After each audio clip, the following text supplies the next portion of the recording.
Hey everybody, it's Help Wanted. We're here. Wednesday daytime stream for those of you in the US, evening stream for those of you in Europe and around the world. I gotta fix these cameras as usual. We don't have everybody on camera today, and we are unfortunately missing Merrick this afternoon.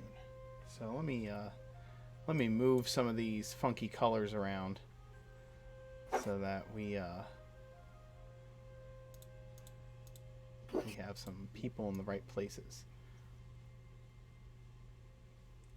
Let's put Emmy down here in Ray's slot, where she belongs. Get back in your corner. Just turn that one off.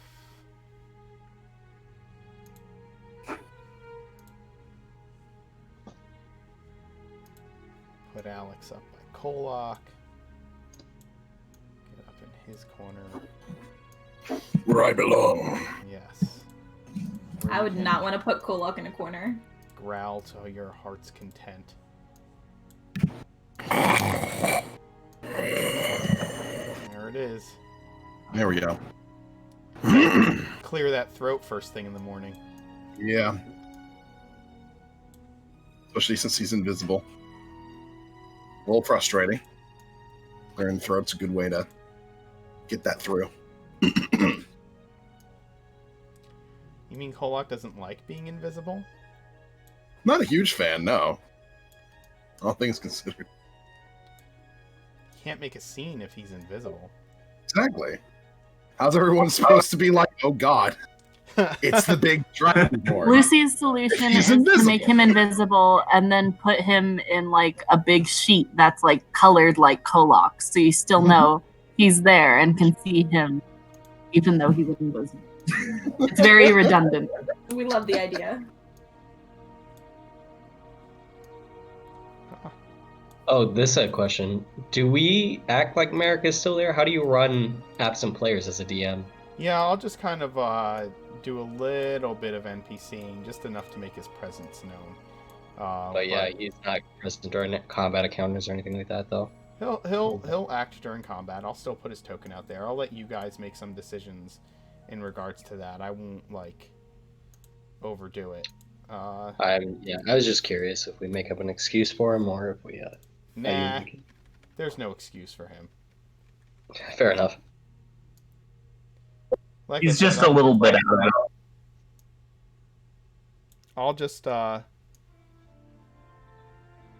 I'll just make sure that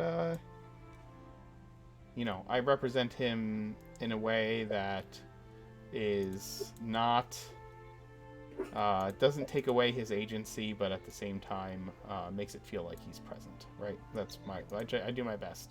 I think Alex can attest to the fact that I can do fairly okay at representing characters as an NPC.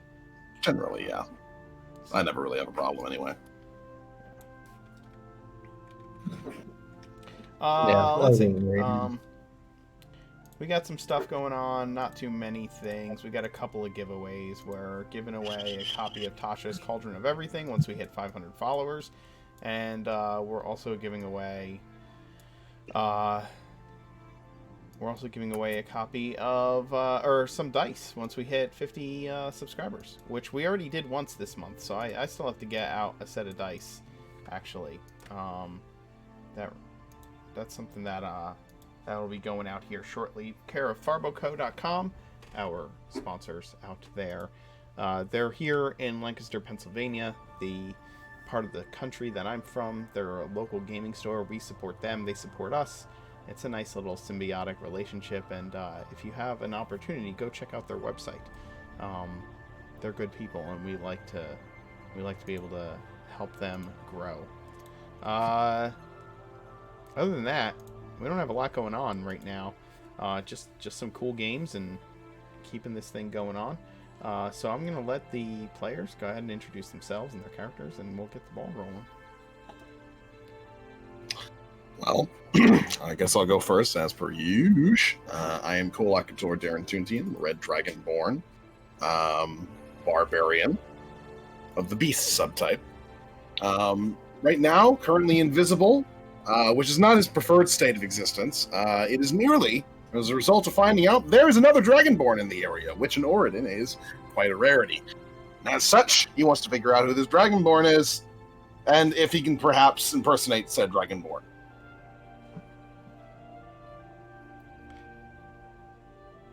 Fiona? Hello, my name is Fiona, and I'm playing Talus Ellison, everyone's favorite Awathan exile, who just loves making skeletons, meeting as many undead as he can, and just generally being a very weird necromancer.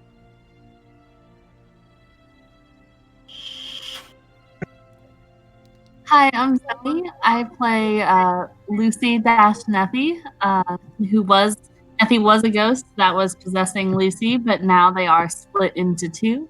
So I have double the work and twice the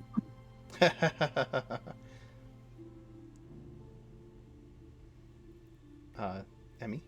Yeah, I guess it's me because Marika's not here. Hi, everyone. I am Emmy. I play Reyna, who is a half-elf warlock who's haunted by some childhood trauma and is here in a city on the lake, which is made of wood, and she's just doing her best not to cast Fireball. It's so hard for you. It really is. It's the favorite spell.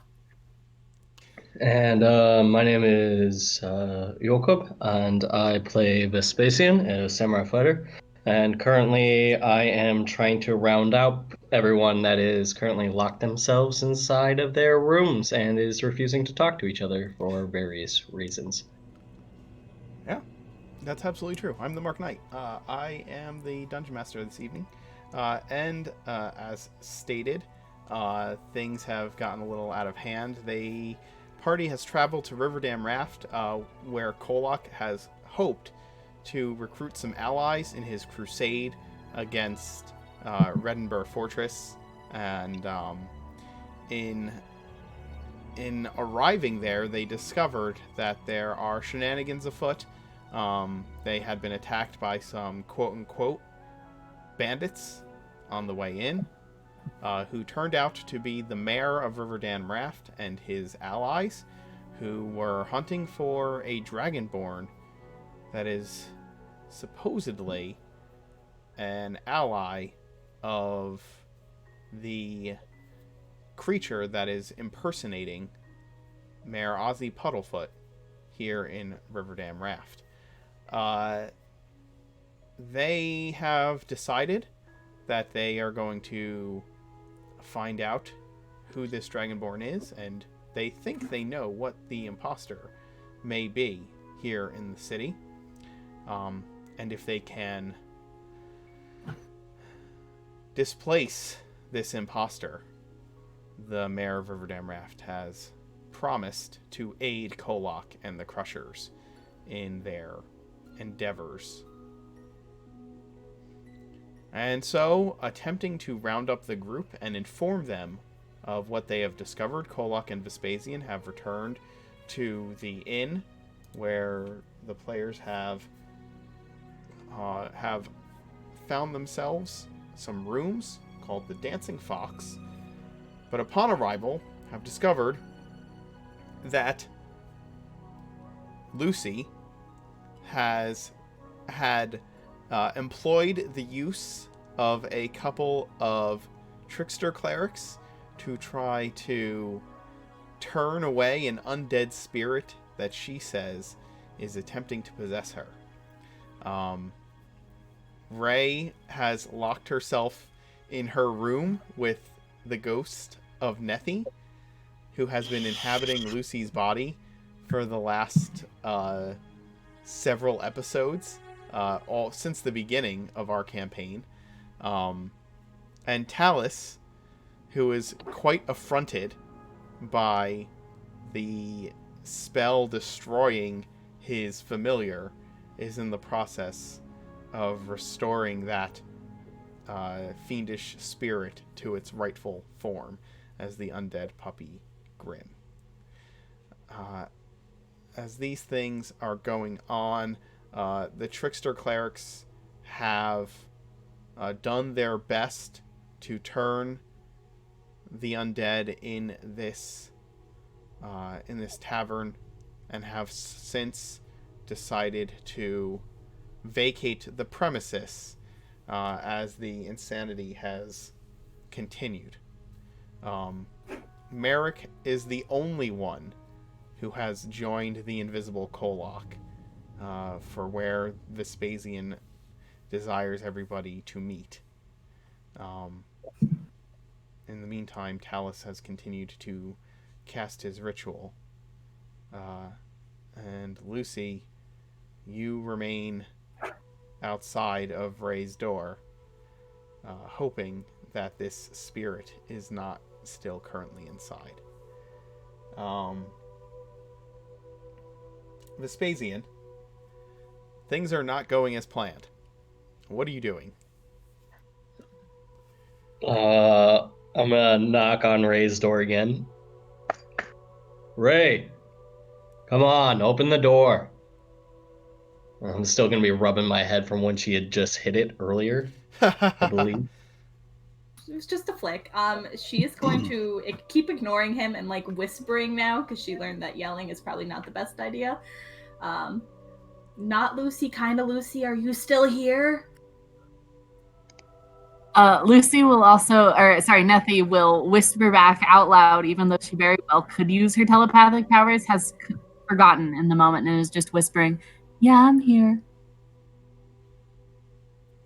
Okay, so a lot of confusing stuff's going on. I'm gonna get rid of him, but you stay here and we're gonna have a talk. Oh, okay. Good luck. Oh, yeah. Well, it's okay. I'm gonna flick him again if I have to. But I will keep you safe, I swear. And then she's just stay invisible, stay here. Just 1 second. And then I'm gonna open the door and just like stare him down. And just like, well, stare up because he's taller than her. And she's just gonna cross her arms and be like, "What?"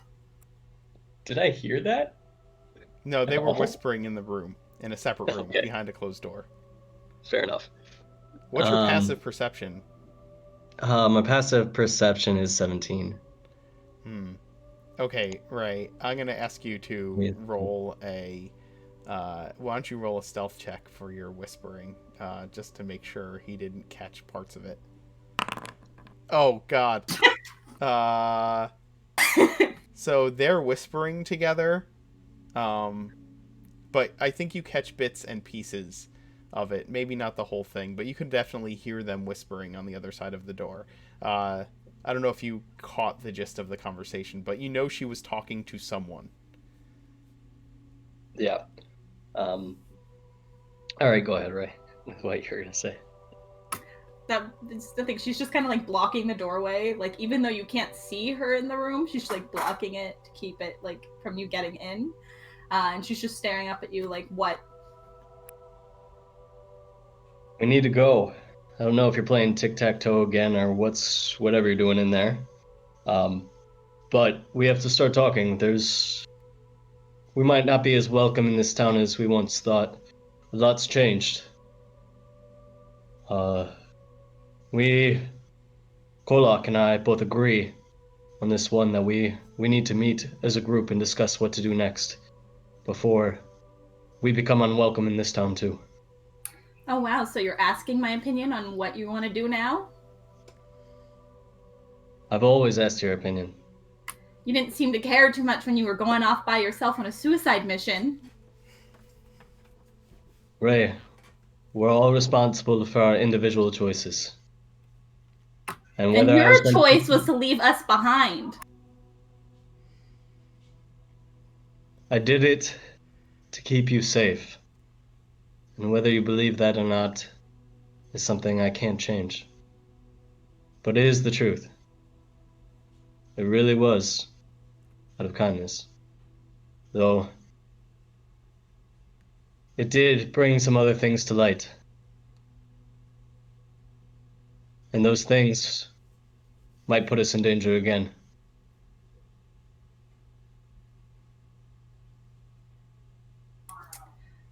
Well, I think the discussion can wait till morning, because I think you can tell I'm tired.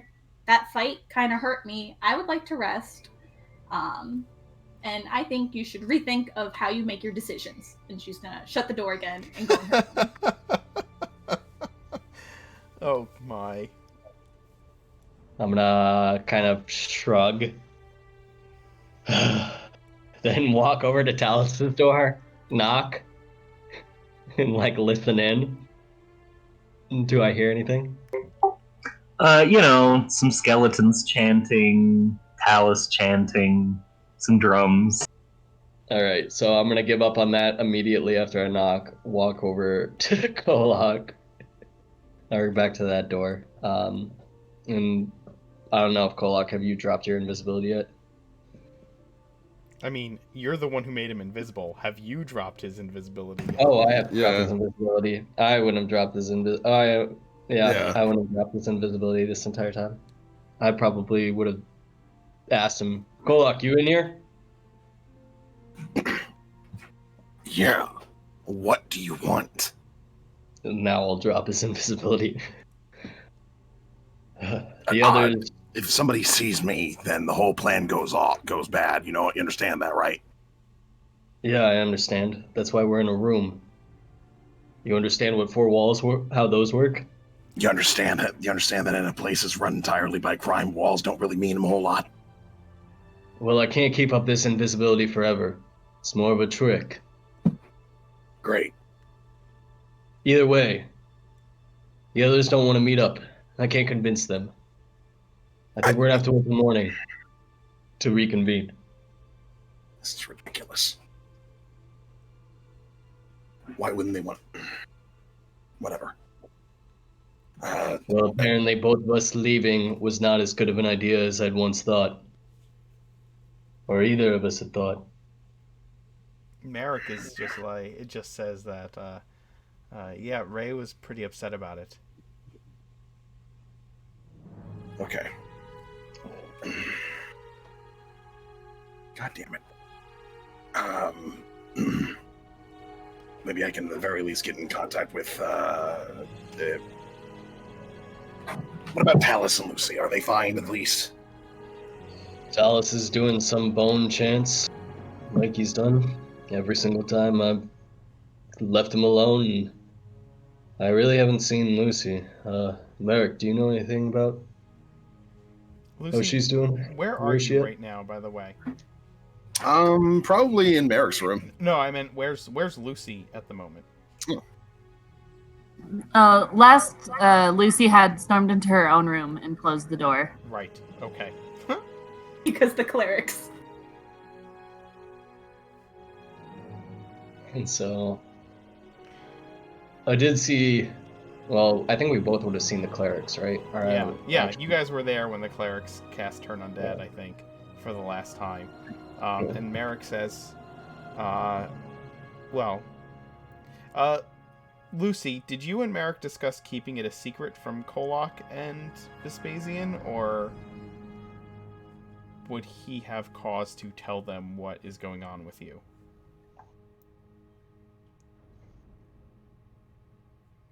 I don't think. I think Lucy had asked him not to tell the others. Okay, then he wouldn't.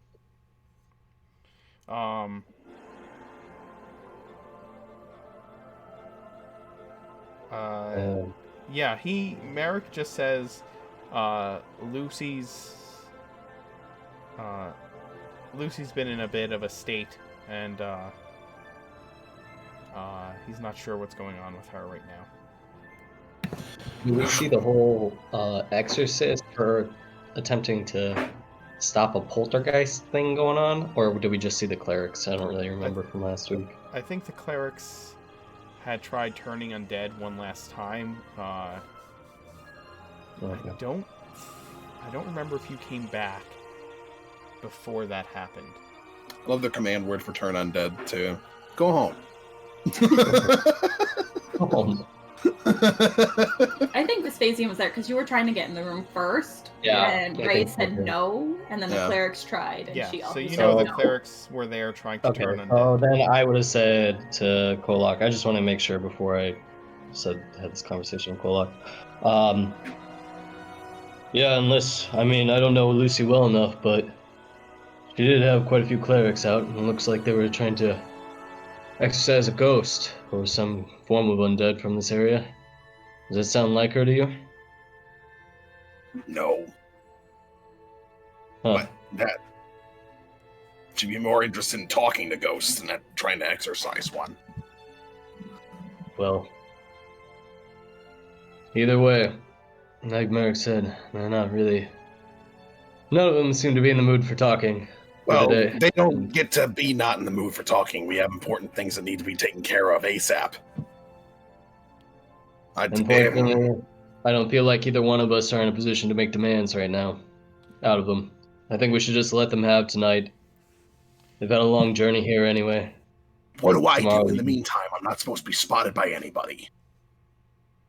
Well, hopefully no one comes into this room tonight. If not, I know we both have enough violent tendencies to maybe quietly and quickly dispatch those that are necessary. Oh, If yeah, we deem worth it. let's just kill whoever comes by. Normally, I don't have too much of a problem with wanting murder, but I don't know. It seems like a bit unnecessary. Well, do you want to be seen? Because it seems like you're not really having many other options. Besides me sneaking you back out, but unfortunately that invisibility was a one-time thing. So until the morning, I'm afraid that we're both stuck in this room. Unless you know you can sneak back out of this city. You are stuck in a room for the night with Vespasian. I love this.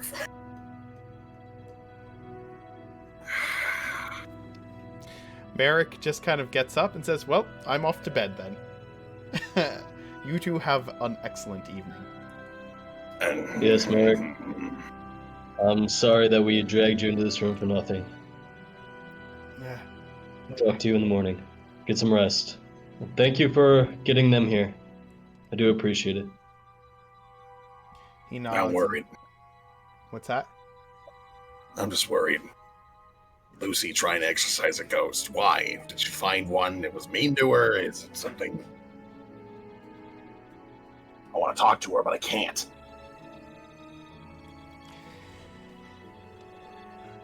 All in due time. I don't think the answer will change by tomorrow morning. David, as an aside, I'm pretty sure there is only one bed in the room. I think since I'm an elf, all I have to do is meditate. Yes, you can sit on the floor in trance if you so desire. Beds are more comfortable to sit on, though. They are. I think Kolak, I'll go downstairs, or actually I don't know if this is all the first floor or not. I'll go to the main room and I'll kind of keep an eye out there and I'll spend my time there. Damn.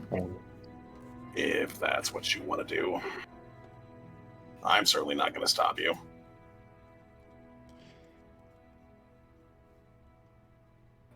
Well, after an All right. hour, you go back down to the common room. Or not down, you go back out to the common room. This is a one-floor inn. And the proprietor just kind of gives you a watchful eye as you come back out, having heard the clerics attempting to dispel the undead from his inn. He just keeps a watchful eye around. The only other people who are in here at this point are a few local fishermen. Okay. Question Yes. on resting. Yes. If I choose not to take a long rest, do I get a level of exhaustion? You will have to make a Constitution save. Okay. To see if you get a level of exhaustion or not. But Okay. the longer That's you fair. go without rest, the worse things become. Mhm. So, I think I'm gonna go downstairs, and I am going to. I think in my trance state, I think I'm still aware of my surroundings, but I don't pick up anything. I think I will just. I'm gonna risk it. I'm gonna stay downstairs. I'm gonna stay up for the night and just keep an eye out because we're in a new place that's apparently hostile. We just found out.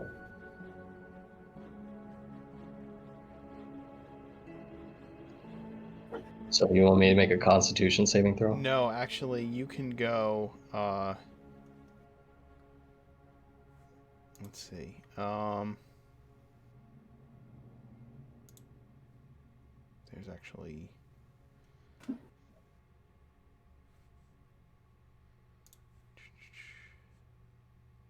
You know, there's weird rules for this. So. Yeah, there's some rules on it.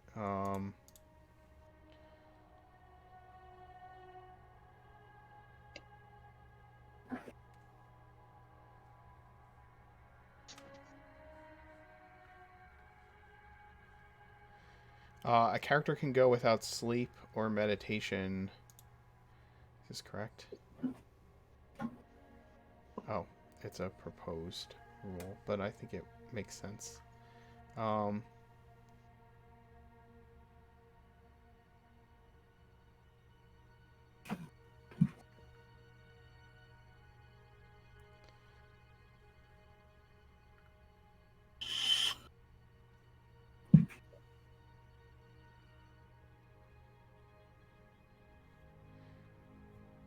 Okay. I think that it'll go like this. You can go one day. You can go a day without sleeping without ill effects, but for each extra day of sleep deprivation, you'll have to make a Constitution save at the end of that day. And if you fail it, you gain a level of exhaustion. Okay, so going without sleep for one night is something that you can probably push through, right? But the longer you go without it, the worse it gets. Yeah, I'm gonna push through it. Okay. Because I don't think my semi-consciousness is enough to keep actually a. Okay. So you're just gonna hang out in the common room and keep. Yes. Yep. Okay. Talus, after an hour, the bones become a puppy once more, and begin to dance around and lick you, dancing to the music of the chanting, hopping around, wagging its tail, little bone protrusions where the lack of tufts of fur and skin are evident on the tiny pup. But Grim has returned and is happy to be here. My precious little boy! Talus just scoops Grim up and is just kind of cuddling with him on the floor. All of the other dogs pile in on it. Oh, of course they do.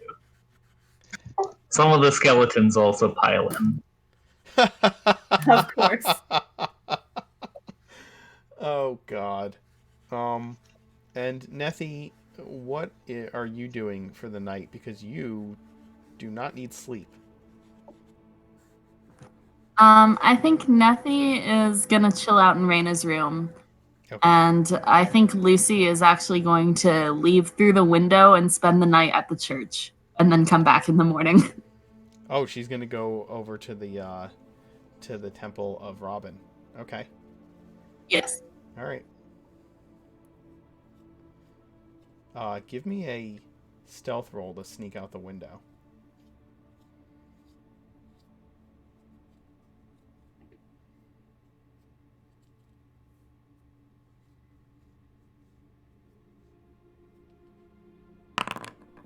Nice. Okay. I'm going to say that that's successful, and you slip out of the inn and head to the Temple of Robin. Cool. The temple is locked up at night? Are you going to sleep on the steps? Or are you going to try and break in? I think she'll try to break in. Okay. Give me a lockpicking roll. Do you have What stat? What would that be? Do you have proficiency with thieves' tools? I'll say this: Lucy would probably have proficiency with thieves' tools, correct? Nethy Yes, wouldn't, but that would Lucy make sense. So, give me a dexterity roll and add your proficiency bonus to it. So it's probably going to be the same as your stealth check, right? Yes, right? Yeah. Wow. You got another 25. Okay. Just You pick the lock. Are you picking the lock on the main door, or are you looking for a secondary entrance into the church? I think she's looking either for like a window or like maybe a smaller side door, somewhere less conspicuous. Sure, there is a smaller side door on the temple, and you pick the lock and slip inside, and stealthily close the door behind you and relock it, and you turn around, and there, right behind you, you'd never heard it, is a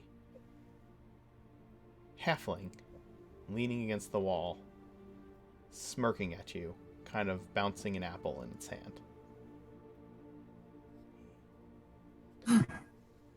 I think Lucy will shut the door behind her and say, "Wow, you're quite sneaky." So you're breaking into me temple. Yes, I'm sorry. I don't feel safe outside. I can pay you. Oh, no need. Why don't you find a place where you want to go? Oh boy. My dog just ran down the stairs wildly. Doggo. Yeah, she was coming to visit. There she goes.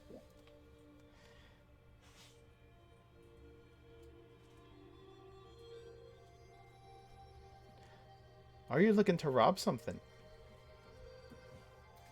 No, I'm just looking for a place where I can feel safe enough to sleep for the night. The halfling takes a bite of the apple, taps it against his elbow for a minute as he crosses his arms. Well, all right. Go ahead and find yourself a place. But if you take anything, I'll be haunting you. Lucy is gonna rummage in her bag and give him the Pearl of Power and just say, "Consider this compensation. I don't need it anyway." He waves his hand off. No need. And then turns and walks through the wall. That puts Lucy a little bit on edge, but she looks around to see if there's any kind of empty sleeping quarters. Yeah, you find a servants' quarters here in the church that seems disused, that you could probably hide in for the night. She will do so. Okay.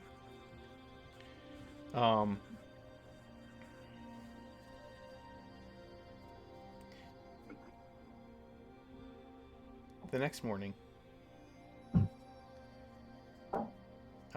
Vespasian, you spend the night in the common room. The innkeeper just kind of eventually blows out all the candles and snuffs all the torches and the candelabra, or the chandelier, leaving you there in the common room. He shrugs it off because you have a room paid for, and if you choose not to sleep there, he doesn't really care. But he heads to bed eventually, leaving you alone in the common room of the inn. It's quiet, and it stays quiet. You're left alone at least this night. And the next morning, some of you may reconvene. Lucy,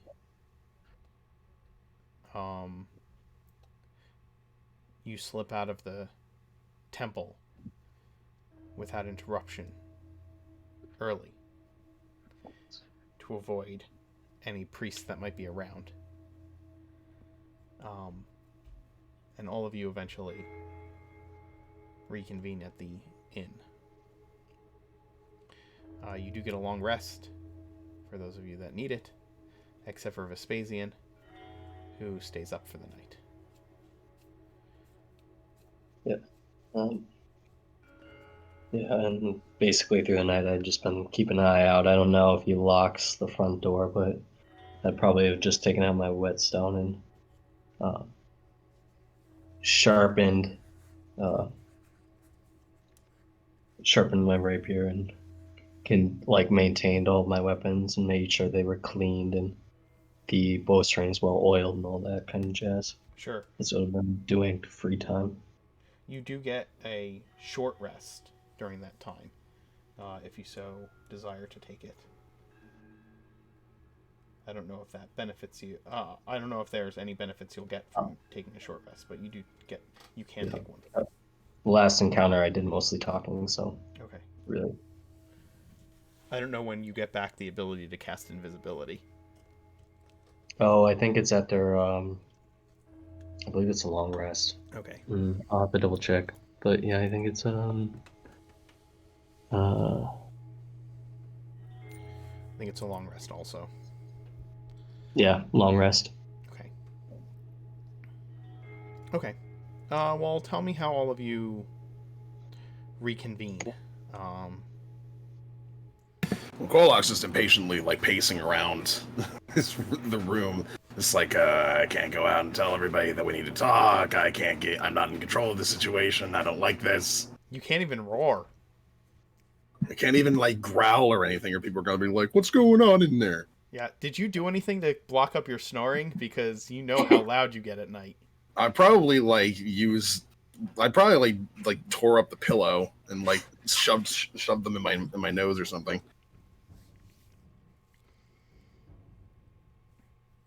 It's a really funny solution to that problem. One that suits I'll have nose plugs otherwise. Talus is just chilling out in the main area with all his dogs, with one eye out for anyone attempting to turn undead. Yeah, the second I started seeing people come down, I would have started to try to wrangle them to go. Mm-hmm. I had started deciding that this was time to start moving people over to Kolok. Okay. Kolok's room. So, Dallas, it's good to see you. You're quite the early riser. Do you know if hello. I do not believe any of the others have risen quite yet, but they should be up shortly. Quite the use of terminology there. Risen. How are you doing, my friend? As you can see, I have my little puppy back, so I am doing quite well. He was gone. Well, that's unfortunate to hear. Well, I'm glad you got him back. Yes. You did that out of the prying sight of Merrick, I hope. I did indeed. I made sure to do it privately in my room, so as to not upset the gentler of our constitutions. Merrick comes out, grabs food and drink from the bar, and says, "Your room," looking at Vespasian. My room. What about my room? Is that where we're meeting? No, we're meeting in Kolok's. He nods. And just And then, heads that way. yeah, I'll look at Talus. I'll say, do you mind helping me get the others up? I have a feeling that I'm not their favorite person right now.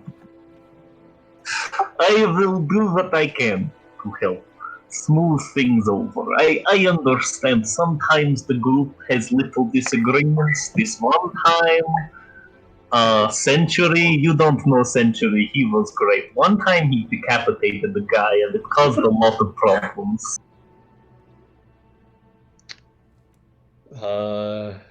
Was that your mayor? Yes, he's still in the barrel, but I'm working on it. Well, try not to raise too many skeletons next time I leave. I will do my best. And with that, I'm gonna go upstairs and start knocking, leaving Lucy to Talus, assuming that he knows her better and would be more willing to be able to get her up. And since Merrick already took off before I could ask him to get up Ray, because I didn't want to do that, but too late, I'm gonna go knock on Ray's door. Before that, when Ray gets up, she will be like sitting up in bed, like with a pillow, like curled to her chest, and she's like, "Lucy, not Lucy, kind of Lucy. Are you still here?" Nothing will manifest. I was trying to play single player tic-tac-toe, but it doesn't work out as well, you know? I'm sorry, I had to sleep. No, it's okay. I wish I needed to sleep. I also wish I could still use a pencil. I'm sorry to hear that. So, what's the deal with you? Like, what happened? So I'm not actually Lucy. I was lying. I'm sorry. My name's Nethy. I'm a ghost, I think. And I was using Lucy's body so that I could have a body. Okay, fair enough. So that's why Lucy's trying to get rid of you now. Yeah, but you know, she is like a bad person, so it's like fine that I did that, and like she sucks. Okay, that's fine. So we just gotta stop her from getting rid of you. Just toast on board with that. Fair. Yeah, exactly, and we should also like get rid of her so that I don't have to deal with her. Okay, fair enough. We can figure that out. Or maybe I could repossess her somehow. That'd be fine. Okay, that works, because I like you quotes better because you play tic-tac-toe way better. Yeah, I agree. Although I do miss being tall. But that she just says that as a side note. Okay, well, maybe we can find a way to change that Lucy's body to be you so that you could be alive and then she could be dead. Yeah, that sounds great. I'm really glad you get what This I'm is the going most for here. sadistic way that could have been put. I just love the fact that they're both talking about, like, maybe we'll find a way to change that while they have a literal necromancer 2 rooms away. Well, we'll get to you. Okay, so are we keeping this just between us, or should we, like, I think, like, what's the goal? Because, I mean, I don't know how Merrick's gonna feel about dead Lucy, not Lucy, kind of Lucy Nethy, so...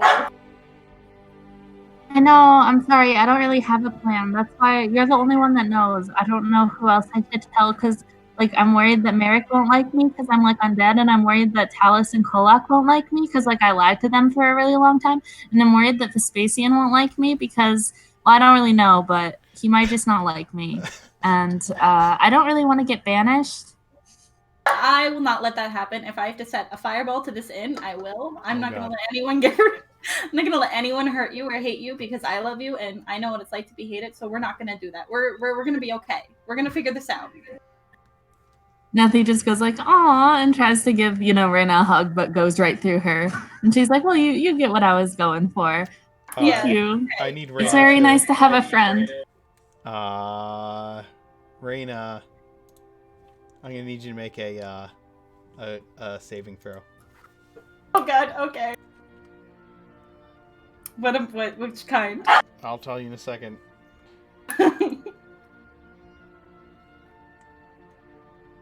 Charisma. You should be fine. Oh, that's fine. Okay. That's just enough. Okay, perfect. Lucy, you go to hug, or Nethy, you go to hug Reyna, and you go right through her. For a brief moment, you feel yourself entering Reyna's body, and then you come out the other side. Okay, no more hugs. All right, we'll be careful of that.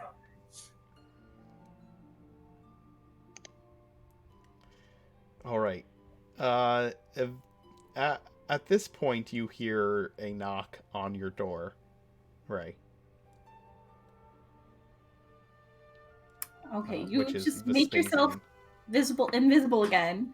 Just stay close to me, and I will make sure that the others don't know about you or hurt you. Nethy nods and will dematerialize. And she will open the door and just kind of like walk past and be like, okay, where are we meeting? Kolok's room. And I'll kind of just like look at her as she's like just walks past him, like just a little like, were you still mad at me? Kind of look to her, like a little confused about why this is happening right now. Rub his forehead and just say, and Kolok's room down the hall to the left, and then kind of follow after. In the assumption that Talus is going to go and find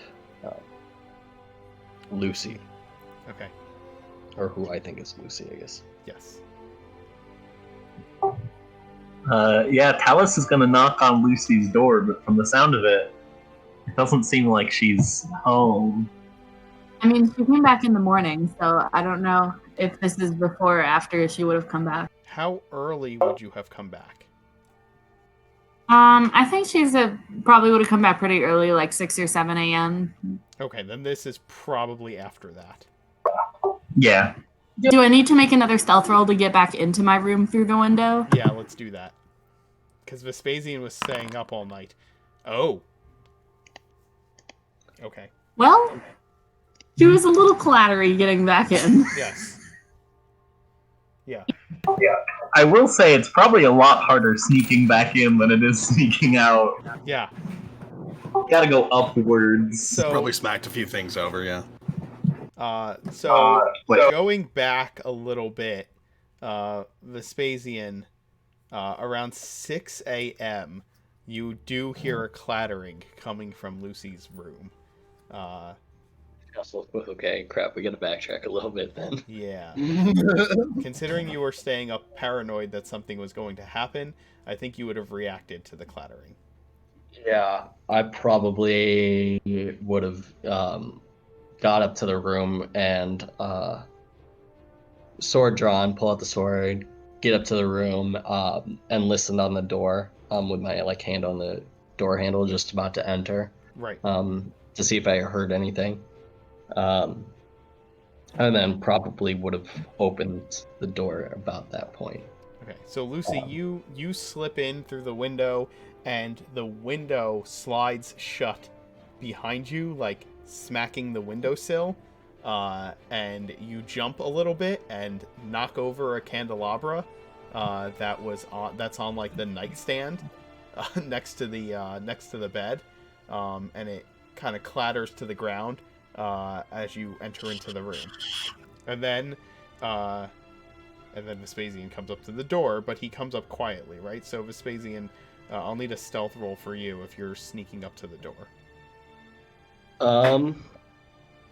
Sure, why not? If you're sneaking up to the door, I'd say that I'd be like rushing. I would listen for a second to see if I could get a number of how many people intruded, like how many people I would think is on the other side. But sure. I would burst in pretty quickly. I wouldn't have like stealth.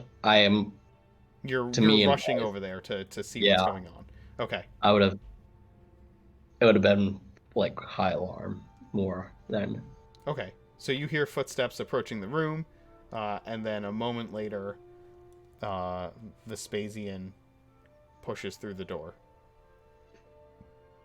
And you see Lucy standing there in the middle of the room. Yeah, what is this doing? She probably had like 10 seconds to react, maybe less. Probably less. So you can describe what happens as that occurs. Lucy. Or Nethy. No, it's Lucy. Nethy is the ghost. Lucy is the body. Nethy's the ghost. Yeah. Okay, sorry. Yes. I don't know which one. Okay. Got Nethy's it. the Sorry, ghost. I have it written down backwards. Got it. Yes. Okay. Nethy's the ghost. Lucy's the body. So Vespasian nor Yoakum knows which one is the real one. Okay. Alright. Lucy. You alright? Yeah, I'm fine. Have you ever heard of knocking? Is that a thing you know about? Sorry. Thought I heard something. I'm gonna just slowly back out and shut the door. These girls are just being sassy to him. Oh man, Vespasian's not getting any points right now. No, know. all the girls hate him right now. Oh, you are lucky. David, Yeah, because you're the one that has to talk to them, not me. David said Lucy the body Callahan sounds like a mobster. That's so good. Okay, so to continue, Talus, Vespasian sends you to gather Lucy to meet up in Kolok's room. Okay, so Talus will knock on the door and say, Lucy, are you up?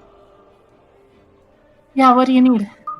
We are having a team meeting. Okay, just give me a minute. Oh, okay. She'll like get dressed and and follow Talus. Yeah, I just wanted to see if there would be any incident with that. But Lucy, how do you carry yourself when you come out of your room to meet up with Talus? She definitely seems a little reserved. She's putting like a lot of space between herself and Talus. Like definitely more than Nethy would have when she was in Lucy's body. And but still walks like confidently. Mm-hmm. Talus will furrow his eyebrows a little bit at this and just be like, kind of to himself, like, did something happen? The only time I really remember her doing this is when, a guy got, like, decapitated. I don't remember anyone getting decapitated recently. Not recently. And so he'll just kind of mull that over as he's walking over to Kolok's room, just like, oh, did someone... Am I forgetting someone that you really liked dying? Counting the dead bodies he has on hand. Yeah. Like, which one? How did they each die? I don't remember adding one to the barrels. I didn't turn him into a skeleton and forget, did I? You all meet eventually in Kolok's room. Merrick sees you pacing, your pillow torn apart, maybe some like down feathers still stuck in your snout. Just kind of raises an eyebrow and shrugs it off. It's not the weirdest thing he's seen since joining your company here. That is true. And eventually everybody who wanders their way into your room, all of you noticing that Kolok has been a lot quieter than he normally is, at least overnight. And so, Vespasian, you gather everybody up. They come inside, Kolok's still like ripping pieces of pillow out of his nose. Like trying to get it all out.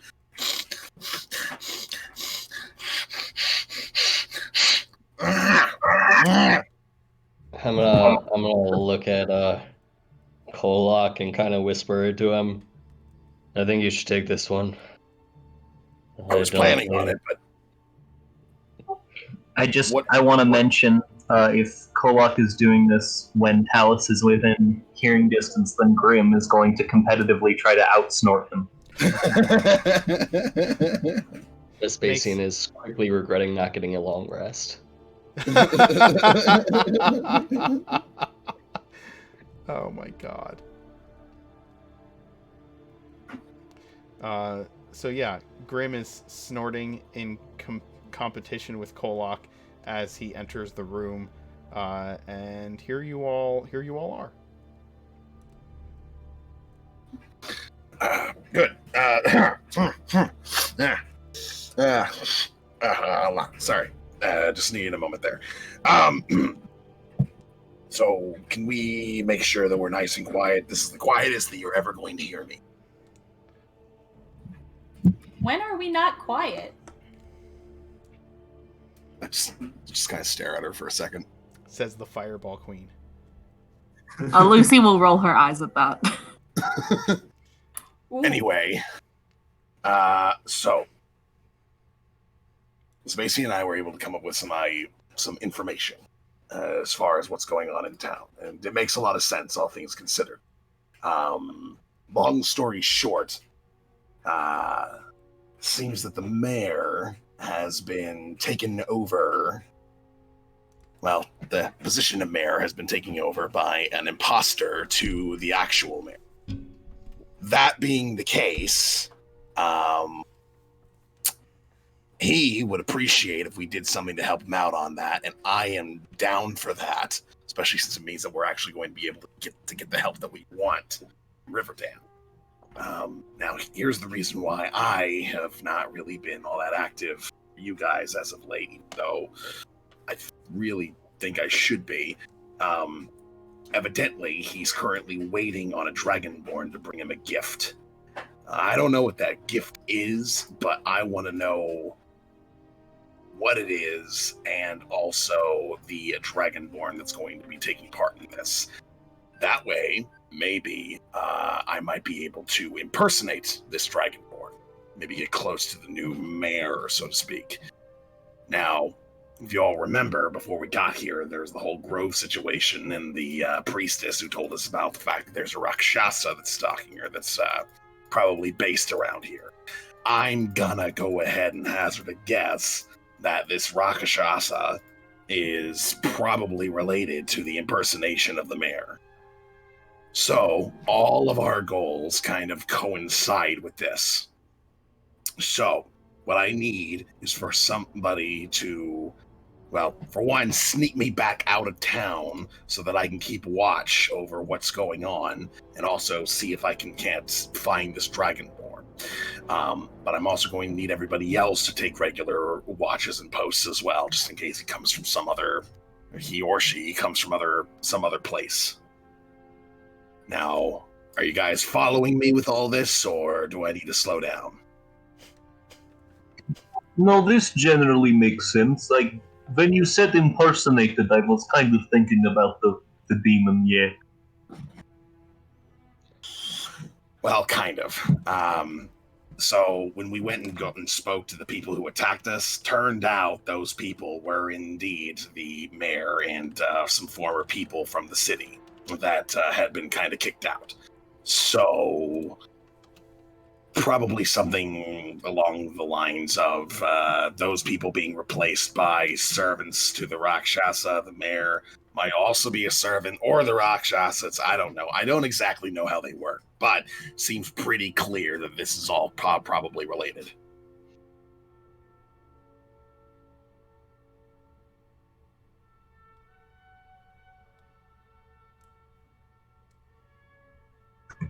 So what's the plan, boss? Well, like I said, Other for one than thing, that- I need to be snuck back out of town so that I can keep an eye out for this Dragonborn character that's going to be coming along. If we can intercept the Dragonborn, then I can impersonate. That being the case, it gets us into a nice... I can say that all of you were my escorts to getting here. And if I do that, then that gives us a nice, easy audience with this imposter mayor, and we can do something about it. What do you mean by something? Are we killing him? Probably. Yeah. Lucy Eventually. nods. Okay. Yeah, Lucy, I'm sure you don't have any issues with killing anyone, right? Lucy, That's a can weird thing to say. Lucy make an insight check to that? Yeah, go ahead. Right, that's a little bit of a weird thing to say. Lucy, Should I do a deception against that? Because I don't know if you're trying to be deceptive. Like, you just called her out. You're a bad person. That was a really, I don't even know if you need to make an insight and deception check. You said it the way you said it, and Lucy, you can take it how you take it. Like, obviously there's something suspicious about her calling you out like that. And I think Lucy will just say, like, I know you have no qualms with setting buildings on fire. Did you guys just have a fight while we were gone? What the hell all happened? Talus's eyebrows are very furrowed now. He's like, this doesn't seem normal. Talus's eyebrows keep going up and up and up. They're like up by his horns now at this point. Like, that's like you were already like furrowing your brow over Lucy's demeanor, and now this. Anyway, back to the point at hand. If you guys are done bickering, I think that it'll be difficult to assess which direction this Dragonborn is coming from, and we know where it's going. So the closer to the point that we can take this of its destination, I think the easier it will be. If we try to divine its destination, or divine where it is currently, it might be a more difficult task. Unless we can get boots on the ground to find out, but I do not have any contacts in this city. Kind of flying blind at the moment. well, how about I go make friends? I don't know. We don't know how many people are working with the Rakshasa, and if that's the case, then as soon as you get involved, they'll catch on to our plan when you start asking questions. I mean, we could just impersonate the Dragonborn before it gets here. Well, that's the problem. I don't know what the Dragonborn's supposed to look like. Could be a red, could be a green, could be a black, could be anything along those lines. No one said that they know either. Well, maybe the mayor does. Maybe not. I can't take that risk. I have a thought. What Vespasian said is true. It would be best to keep our watch to where we know they will go. So I recommend we station a watch of the fairies themselves. So long as I remain with them and am able to access them daily, I could station skeletons and have them give a signal should they see any Dragonborn. What sort of signal could they possibly give you? Are you Yeah, smoke communication with probably. them or what? Not over the kind of distances. I would recommend a smoke signal or something of that I nature. don't know if a smoke signal would be smart in Riverdam Raft. I think that would freak out half the city. Well, it would be a smoke signal from across the shore, not in the city itself. Still, fire. There's a forest not too terribly far. If the river dam thinks that there's a forest fire going on, that it might affect the city itself. So that was weirdly insightful, Lucy. Ray will laugh when you say that, like, ha! Yeah, I was about to say, Lucy, can't you communicate with us telepathically? We could just pick shifts. Yeah, Lucy, can't you? Lucy definitely gives a glare at Irina. And she says, my powers have been more unstable ever since I was knocked out. I wouldn't want to risk it at the moment. Give me a deception Unstable? roll, Lucy. Unstable. Yeah, I need a deception roll, Lucy, for that. Okay. Insight checks from those of you around. And Talus and Kolok, I'm gonna say you have advantage on this because of Lucy's. I don't need to Lucy's- roll, right? Because I know. Because you know, yes. Because of Lucy's use of the word unstable, I think that you would get advantage on that. Something is going on. Something is weird with Lucy. Kolok, Talus, obviously.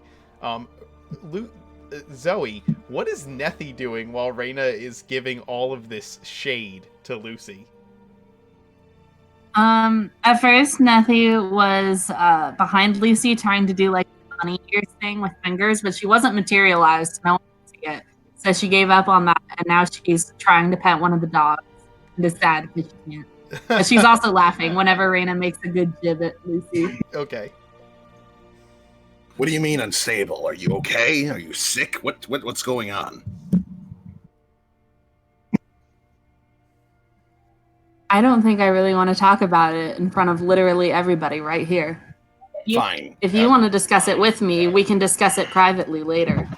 Fine, then we will. But I can't be outside of this room without being either A, invisible, or B, heavily disguised. Let me ask you this: is it going to put any of us in danger? I'm not going to let anyone get in danger. Then, in my opinion, it's none of my business. We have more pressing matters to attend to currently, as there might be a bigger threat in the city. And It's still my business. She's still one of my people, and I want to make sure she's okay. I'm not dismissing it. She is, and I'm allowing it to stand. I think we should move on to how we are going You're to deal. allowing shit. Kolok, after this discussion, everyone else can leave, and I will talk to you alone, so you don't have to worry. Fine. So it's settled. We take shifts at the docks, and we do some groundwork asking around about Dragonborn. Merrick is going to ask, when you say we take shifts at the dock, do you mean we're going to have to watch from each side of the shore? How can we know they're not coming from the east? Well, that's the purpose of the patrolling skeletons, I think. Yeah. Now, my question is there another way in which we can make sure that they're able to contact us without it causing a problem as far as River Dam is concerned? Smoke signals probably just aren't going to cut it, honestly.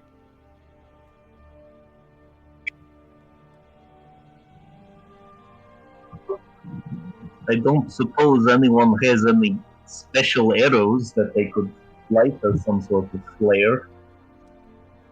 I think anything with flames is ill-advised. Yeah, fair enough. Yeah. How- No, Yes, I do there- I have could shoot a my way sparkles.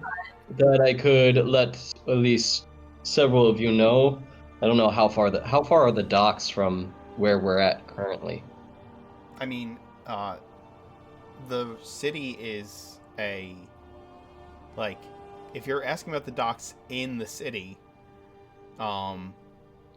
it's like the entire outer edge of the city are docks, right? It is just one giant.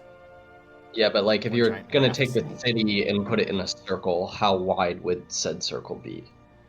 I guess. Sure. I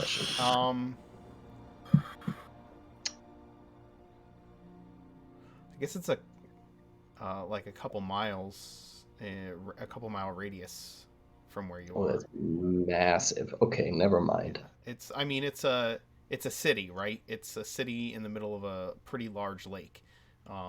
So it's it's probably a 2-mile radius in every from the center of the raft. So I guess our only option,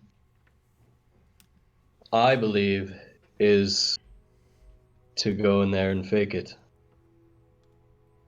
And if it doesn't work, we're gonna do the same thing anyway, which is just kill the mayor, or the supposed mayor, and everything still turns out the same. So I don't see the harm in really trying to fake it.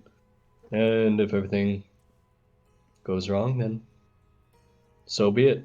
As an aside, out of character, literally, this campaign has become all about killing mayors. Yeah. Or at least impersonators of mayors. Yeah, this one, you want to kill Lord Groft, who is technically the Lord of Redenburg Fortress, which would kind of make him like a mayor, because he's in charge of that city. Close enough, yeah. just like taking down local leadership. Yeah, it's fine. Listen, we're just putting the power back in the hands of the people. That's all we're doing. Revolution. Okay. Well,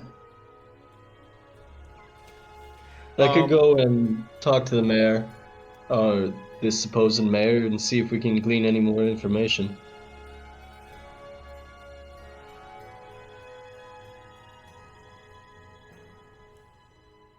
I'm not sure if talking to the mayor is going to be a good idea. If he's an imposter, he'll catch on pretty quick that there's some suspicions going on. At which point we lose our element of surprise pretty badly. So we keep our element of surprise and kill him now, or we... I just don't know what this plan is attempting to accomplish by impersonating the Dragonborn with a package if we don't even know where this package is coming from or who the Dragonborn is or from what direction. Seems like we only have one piece of information and absolutely no way of discerning where, when, and how this Dragonborn will be here. How sure are you guys that the Dragonborn is even like real and coming here? Fairly certain. At the very least, it's something that the actual mayor knows is happening. They just didn't have a description or where exactly he was coming from. Just because it sounds interesting that they're looking for a Dragonborn and you're a Dragonborn and you arrive, and then the fake mayor probably doesn't want the real mayor to help us, or for us to help the real mayor, so he would probably want to get rid of us, and you're a Dragonborn, so he would want to attack you. So, are you suggesting that perhaps the mayor that we talked to is the actual fake mayor? No, I think he might really believe what he's saying, but what if someone fed him that information saying that you're the Dragonborn to be attacked, and then what's going to happen? Well, then they would have to know that I was even coming, which I don't even know how they would do that. It would benefit a false mayor to have a rather large spy network, but even so, I don't know how they would know for certain what side we would land on. I don't know. If it's a demon, they kind of know things. You would be the expert. So would you actually? I've never asked. Where do your powers come from? Just a friend. Oh, okay. You say he's just a friend. You just use the You use a lot of fire. You're not a tiefling, so I kind of figured. But I don't know. Baby, you got what I need. Either way, you don't impersonate a mayor if you aren't looking for your own means. Demon or not, it has its own wishes and wills. Or it would have just killed everyone in this town anyway. Why impersonate anyone if you can't even talk to it? Because probably not strong enough to just take over the town by force on its own. It has to use some sort of subtlety.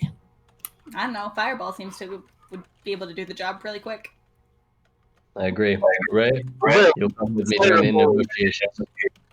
I would argue that Fireball would be very effective for destroying the town and very ineffective for taking the town for yourself. Perhaps their grander plans require this town in particular. Out of character real quick, Mark, I need to remember from this conversation that we had with him, did he say that there was only one imposter or there were multiple imposters?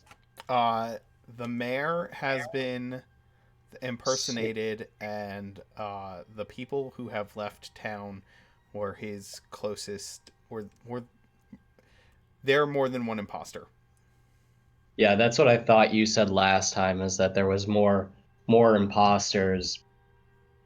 But it wasn't sure. They weren't sure who they were impersonating. There was just an idea that there was multiple. They're impersonating the other people who have left town with the mayor are people who either know that the mayor's been replaced or people who have been replaced by this impersonator, right? Imposter.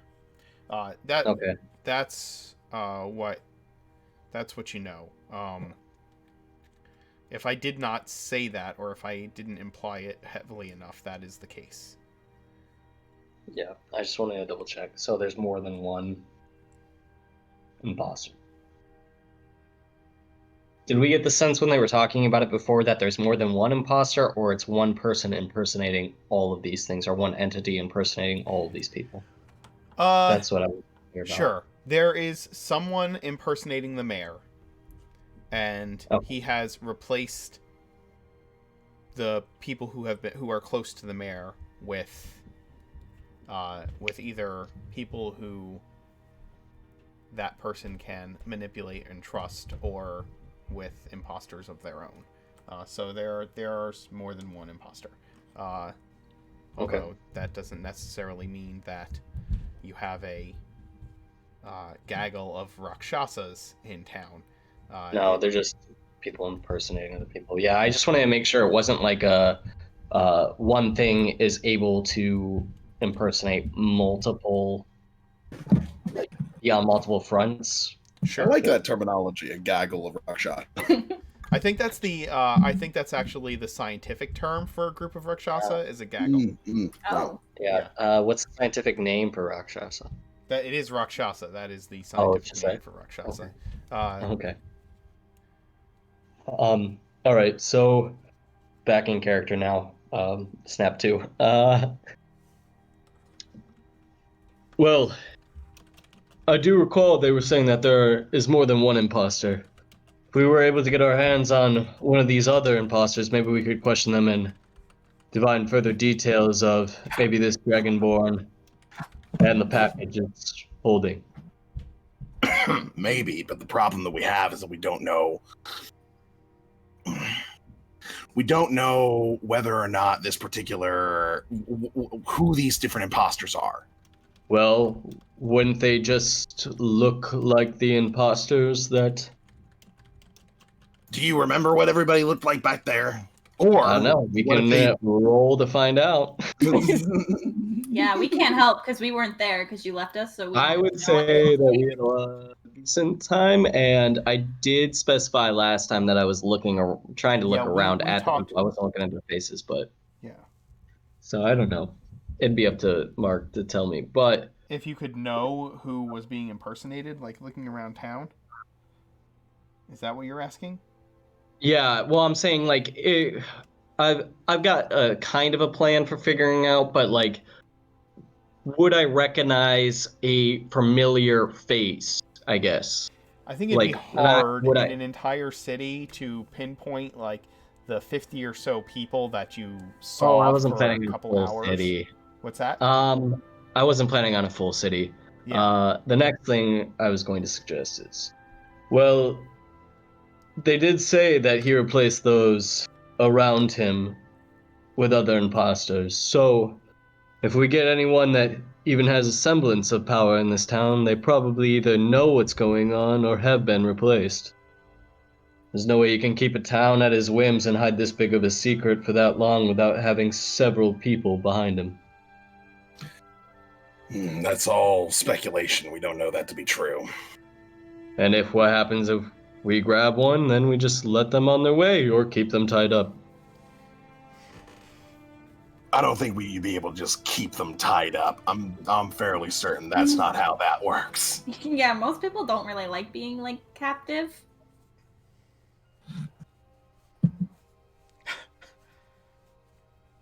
Well, yeah. Nethy would know all about that. But Nethy has done nothing wrong. I don't want to hear it. Hashtag Nethy's done nothing wrong. I want to see Raina wearing a t-shirt that says that. The question is what is the plan?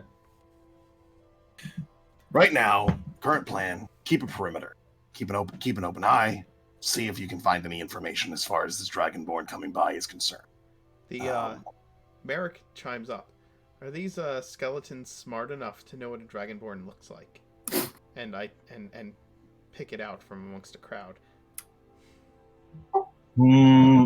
I think it would be difficult for them to pick out, say, a particular Dragonborn or a particular elf, But I think they could identify them given a detailed enough description, their brains, or lack of brains.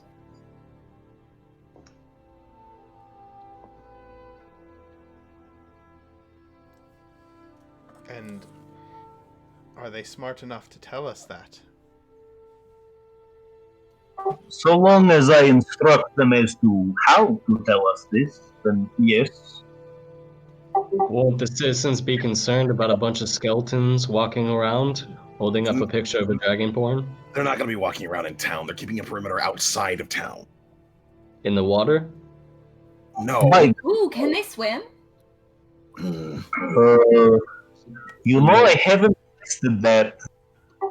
I'm not sure if I Can we want try to. that later? I could have like a Yeah, pirate gear. We can try like a shallow body of water. Get them We life can get them jackets. like floaties. That's a great idea. Why haven't I thought of it? But the ones in armor, almost the heavy armor, almost. Can we keep certainly ourselves can. focused for a second? Sure. No, but you can. Look, we're Point. going to be keeping a perimeter outside This of the group. city. Not outside, not in the water, but outside on the land of the city. That is where they keep a perimeter on. Talus is able to communicate with them at the very least, or at the very least, give them information as to how they can communicate with him. As long as you don't use fire or some other form like that, then we should be fine. Check in with them on a regular basis. Everybody else needs to also be keeping a perimeter and also trying to get information the best ways that they can. I leave that up to you as to figure out how you're going to be able to handle that. I need to be escorted outside of the city again, nice and either invisible or heavily disguised, one of the two, so that I can help in this endeavor and people don't recognize me. Okay, well, you and Vespasian like to go off alone together, so that's all on you guys. Why are you mad now? Exactly. What do you mean exactly? You two left on a suicide mission, leaving us all behind. Since when, Vespasian, do you think that you're expendable? This is your and Kolok's quest. Who are you to leave us all behind who decided to join in on your stupid war gathering for your god? Woman, I went with him so that it didn't become a suicide mission. Oh, I'm sorry. I didn't know that was your plan. It wasn't I thought a it was suicide. obvious. Suicide would imply that we died. If it was willed for us to die, we would have perished. But we did not.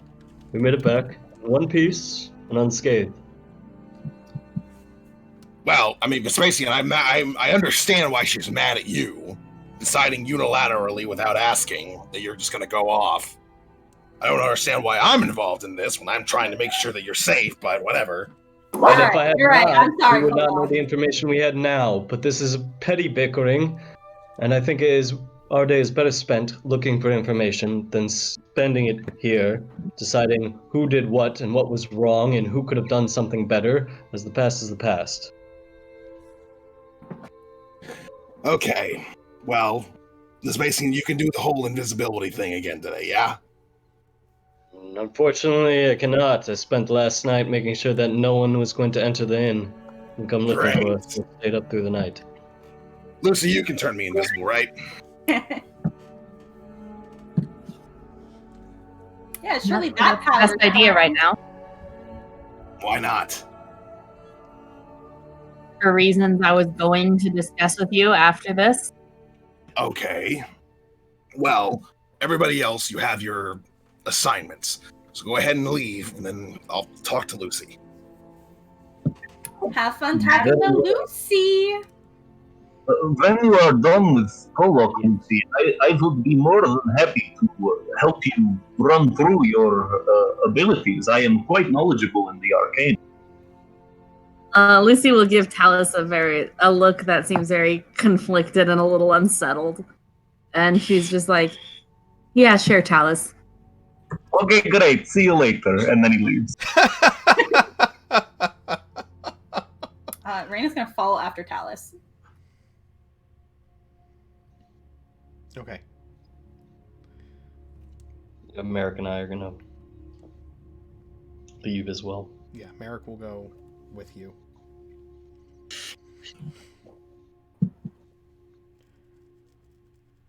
leaving Kolok and Lucy alone. Okay. As he double checks to make sure there's nobody just like standing outside the door. What the hell's going on?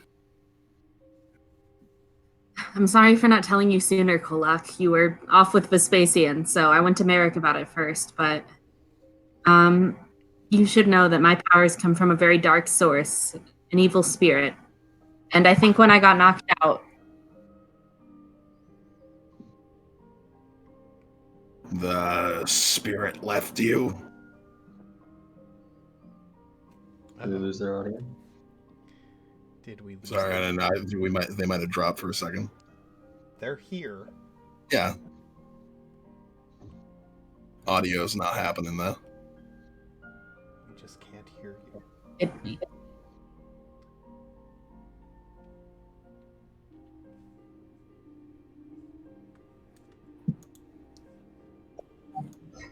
If you said something, I don't think we could hear it. Our internet cut out a little bit. Yeah. Yeah, we're- I got caught off on when I got knocked out. Blank. Yes. That was the last thing we heard. Can you hear us? yeah, I can hear you now. Okay. She just says, when I got knocked out, I was no longer, the dark power that was inside of me got knocked out as well. And now it is trying to kill me, I believe. Or at It's least trying to bring me kill harm. you. I mean, I can only guess. I can't see it, but Okay, hold on. Back up a second.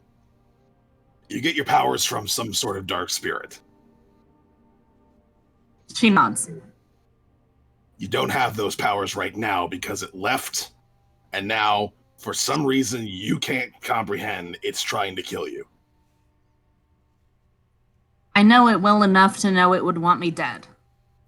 But I can't see it or know its movements.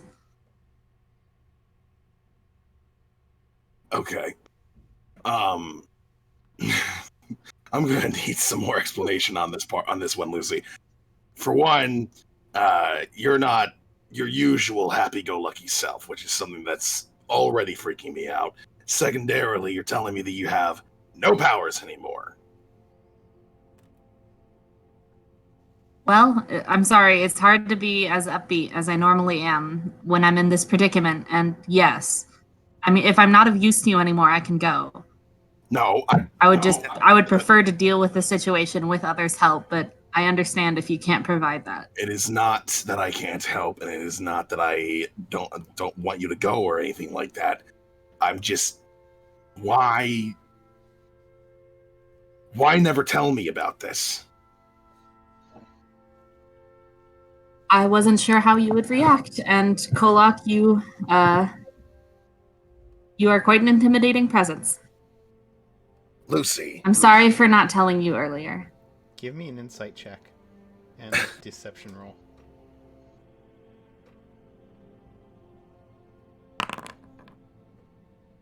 There's literally no way. Okay. Lucy, you're being ridiculous here. Did I jump down Talus's throat for being a necromancer? I accepted that pretty easily, didn't I? Why did you think I wouldn't? This makes no sense. I'm sorry. I was acting out of fear of the spirit, not of you. But you know, it makes people paranoid, and paranoia is not the best. Well, maybe instead of trying to get rid of the spirit, even if it is trying to kill you, it did give you some very useful powers and abilities. So maybe there's some way that we can put it under control. She doesn't say anything, but she definitely looks unsettled by that. Is that a I no? mean, if it's talent you want, I have other talents. Like, sorry, I've only ever seen you do magic stuff. I'm quite good at picking locks, and I can use knives. I know it's not what it used to be, but I'm reminded of when she opened a window by throwing a hand crossbow through it. Mm-hmm. Okay. These are not skills that you've ever demonstrated to me before, but look, really want to get started on getting out and looking for this other Dragonborn, but right now, fixing your issue, I think, should be a priority. So I'm going to leave everybody else to that while I help you out. What do you I need worry me to do? that Talus will want a different solution than what I want. Probably. He's pretty fond of undead things. And I think spirits count. Sure.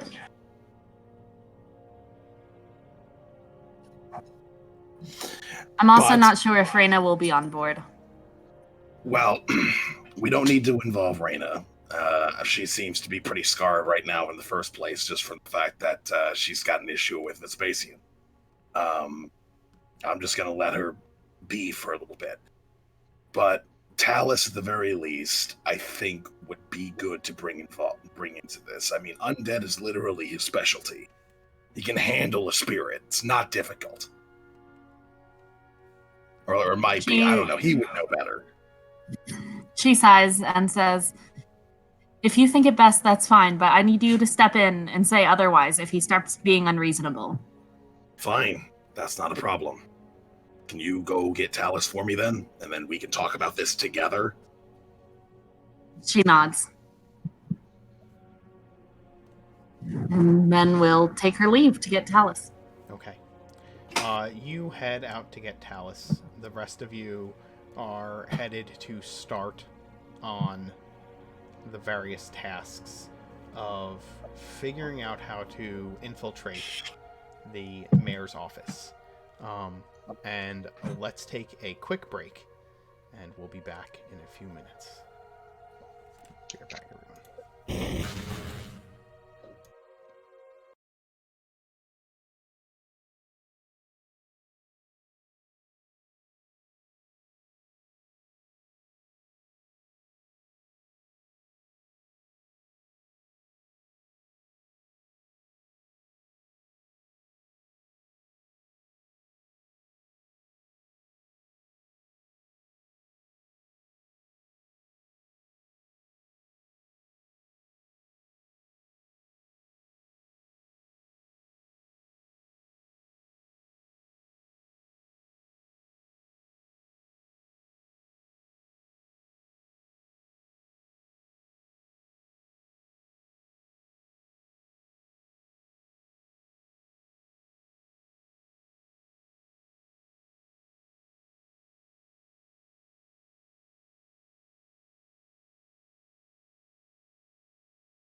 we have returned. So, Lucy goes to grab Talus. And in the meantime, where is everyone else going?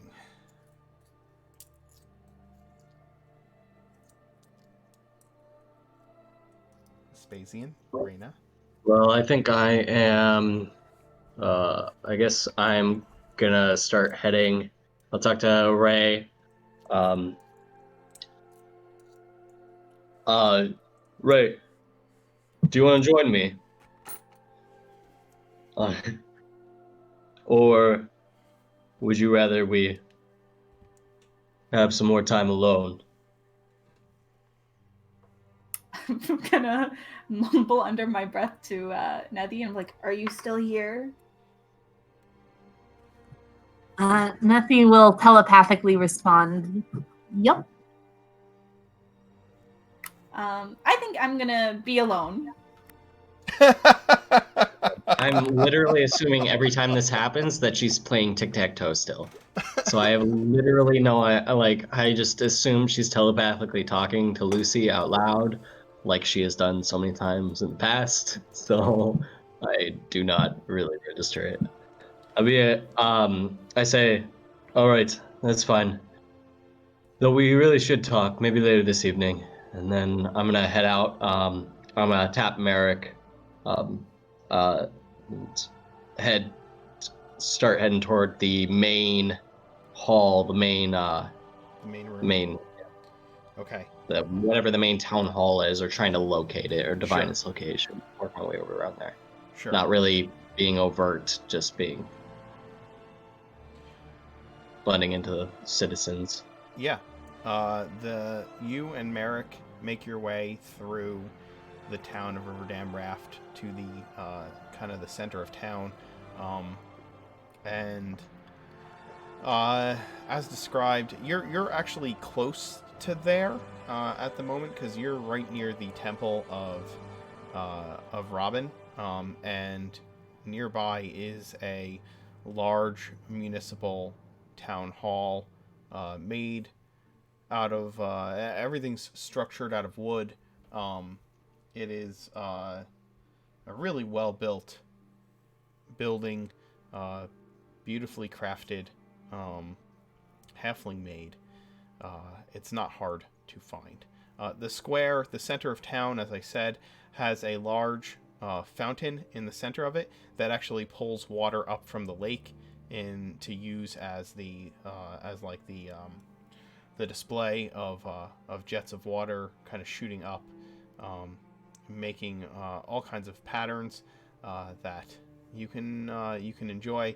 And there are many local street performers in this area. The city is full of frivolity. It is a place of playfulness and cheer. The market is bustling. There's almost anything you could possibly want to buy in this city, and you find yourself in amongst these crowds of sailors and shoppers, civilians, and city folk.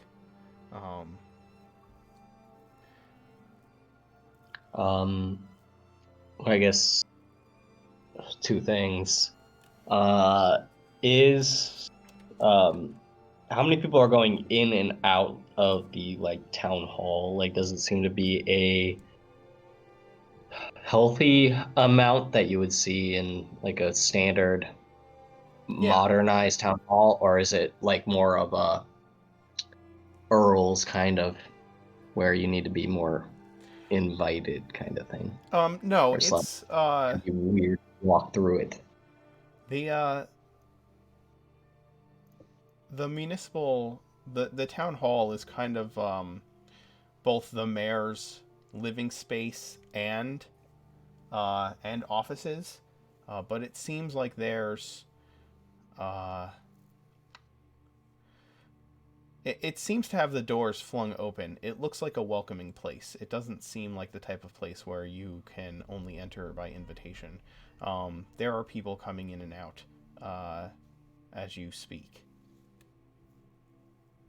Okay. And then, like how a lot? Would it be too difficult to keep track of who's going in and out by the number of people? Like, would it Gotcha. be impossible to Um, really get a number on?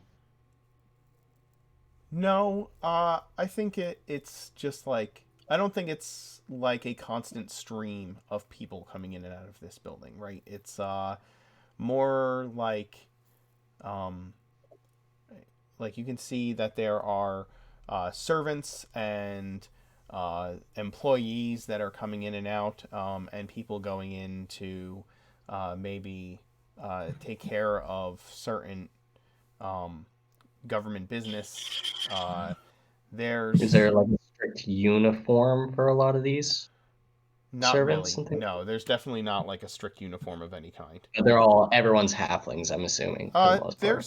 There's a couple of other races mixed in, mostly halflings, but there are humans and elves and dwarves that frequent the city as well. Maybe one out of every like 10 is something other than halfling, right? If that makes sense. It's not. Okay. Yeah. I think for now I'm just gonna kind of peruse the shops and look for trinkets, and then we can come back to what I'm gonna do. Sure, that's 'Cause fine.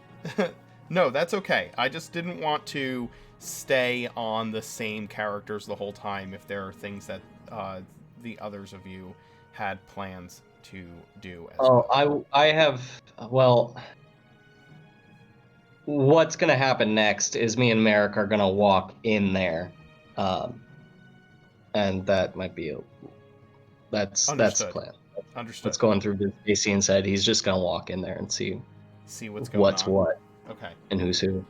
Okay. All right.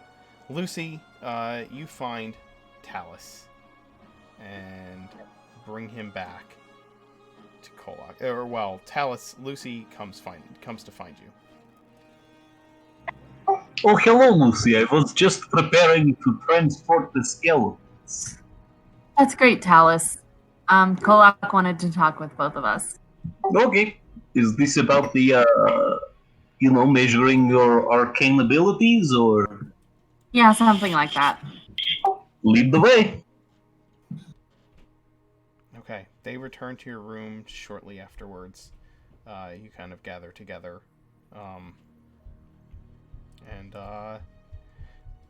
Yeah. You tell me how this conversation goes down. Right, so, Lucy, you want to explain the situation to Talus, or should I? How about you do it? You're very poetic. Okay.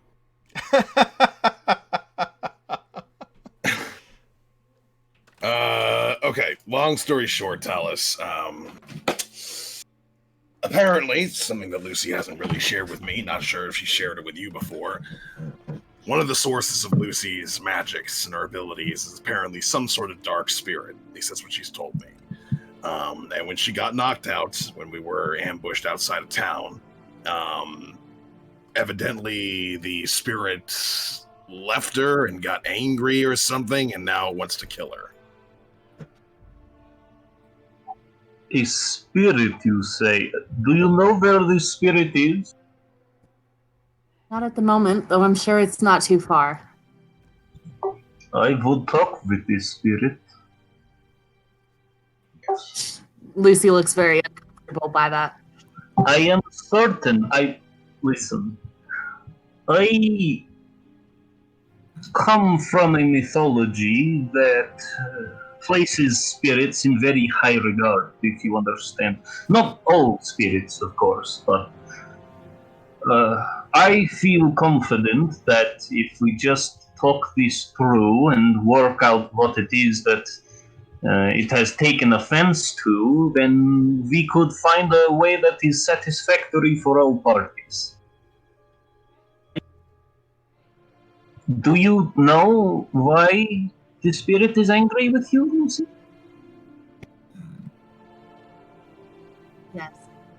not something I would love to talk about. But regardless, if you try to speak with it, I wouldn't trust anything it says. I don't know how useful it will be.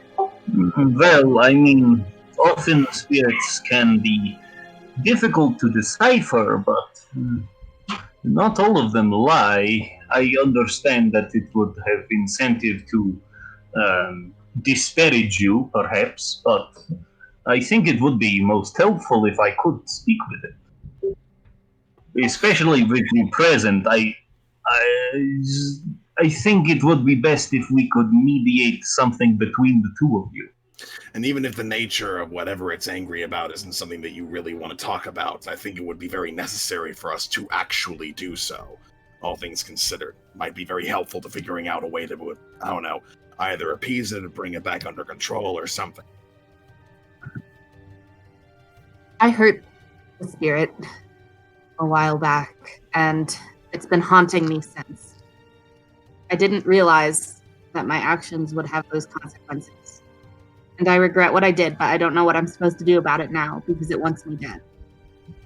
Well, that's why I want you to talk to it, so we can work something out. Let me Before ask she's the able to question do as the that. DM. Does Lucy really regret what she did, or is that something she's telling them?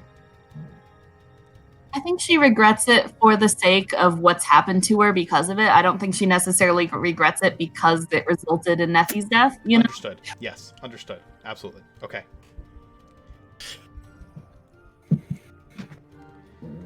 So tell I mean, us, I think both of you are being way more optimistic about how this talk is going to go than I am. But if it helps you help me figure this out, then I will try to deal with it and we can decide it. Very good. What were you saying, Pollock? question here is there some way in which you know how to bring this spirit to talk to it? I could attempt a ritual, though most of the ones I am trained in are for invoking the ancestral spirits in particular, more of a religious aspect than necessarily summoning, but I think if I could attempt a modified ritual using what I know of necromancy to summon any nearby spirits to myself. I do not know if it would work, but I'm sure it would teach me a lot, so I would be more than happy to do it. Worth a try. Very well. And Talus is going to start making a smaller sort of ritual area, a lot less in-depth than what you have seen before when he has tried to invoke the ancestors or nobody. Just a small sort of circle of runes, starts preparing a few components, and he's just gonna just give it a good old college try and see if he can just summon whatever spirits are around the area. A more localized blast. Are you using a spell of some kind? Let's see, what would be good? What can I use to try to work this out?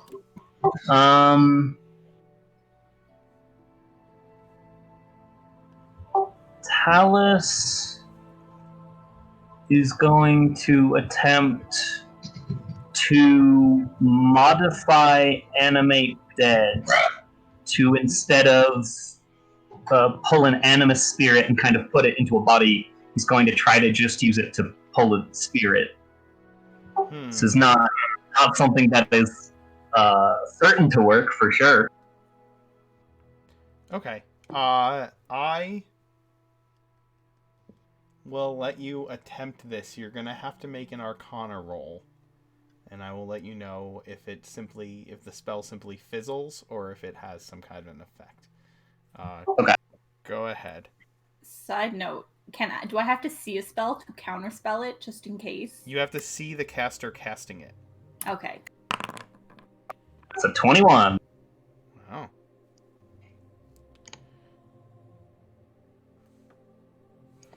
Wow. Here's what I will say happens.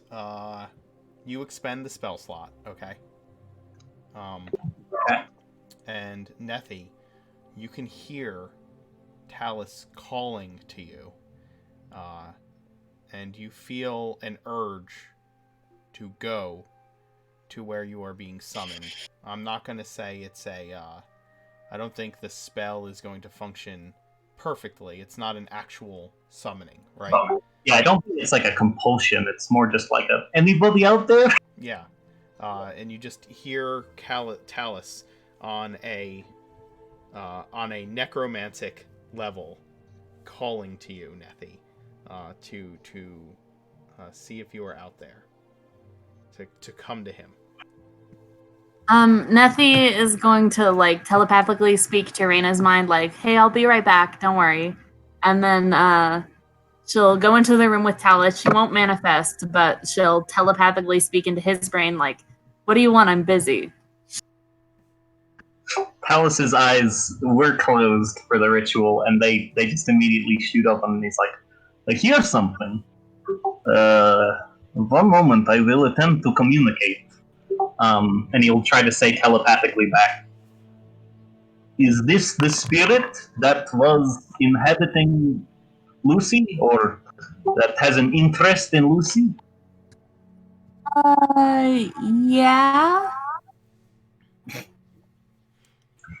Well, I was hoping that we could have a discussion all together about what it is exactly that's happened and how we can come to a mutually acceptable agreement. Talus hears a really loud groan in his head. And it's really long. And then Nethi will manifest like in front of Lucy just long enough to go boo. And then she'll demanifest. Oh God. And she says, "That's my conversation about the matter." I love her. Also, Lucy looks very unhappy and startled. Yeah, and Nethi, the tiefling spirit, manifests before all of you. Just for a moment. Yeah, so just for like half a second, Talus and Kolok would see just like the ghost of a tiefling girl in a maid costume just go boo, and then just demanifest. Talus kind of furrows his eyebrows again and says, "This is going to be more challenging than I maybe first expected." Can you hear me? Whatever you are. She'll just say out loud, "Yeah, hi Kolok, how you doing?" Oh, we're on a first name basis. The voice is different, but the attitude is much similar to the Lucy you know than the one that's in front of you.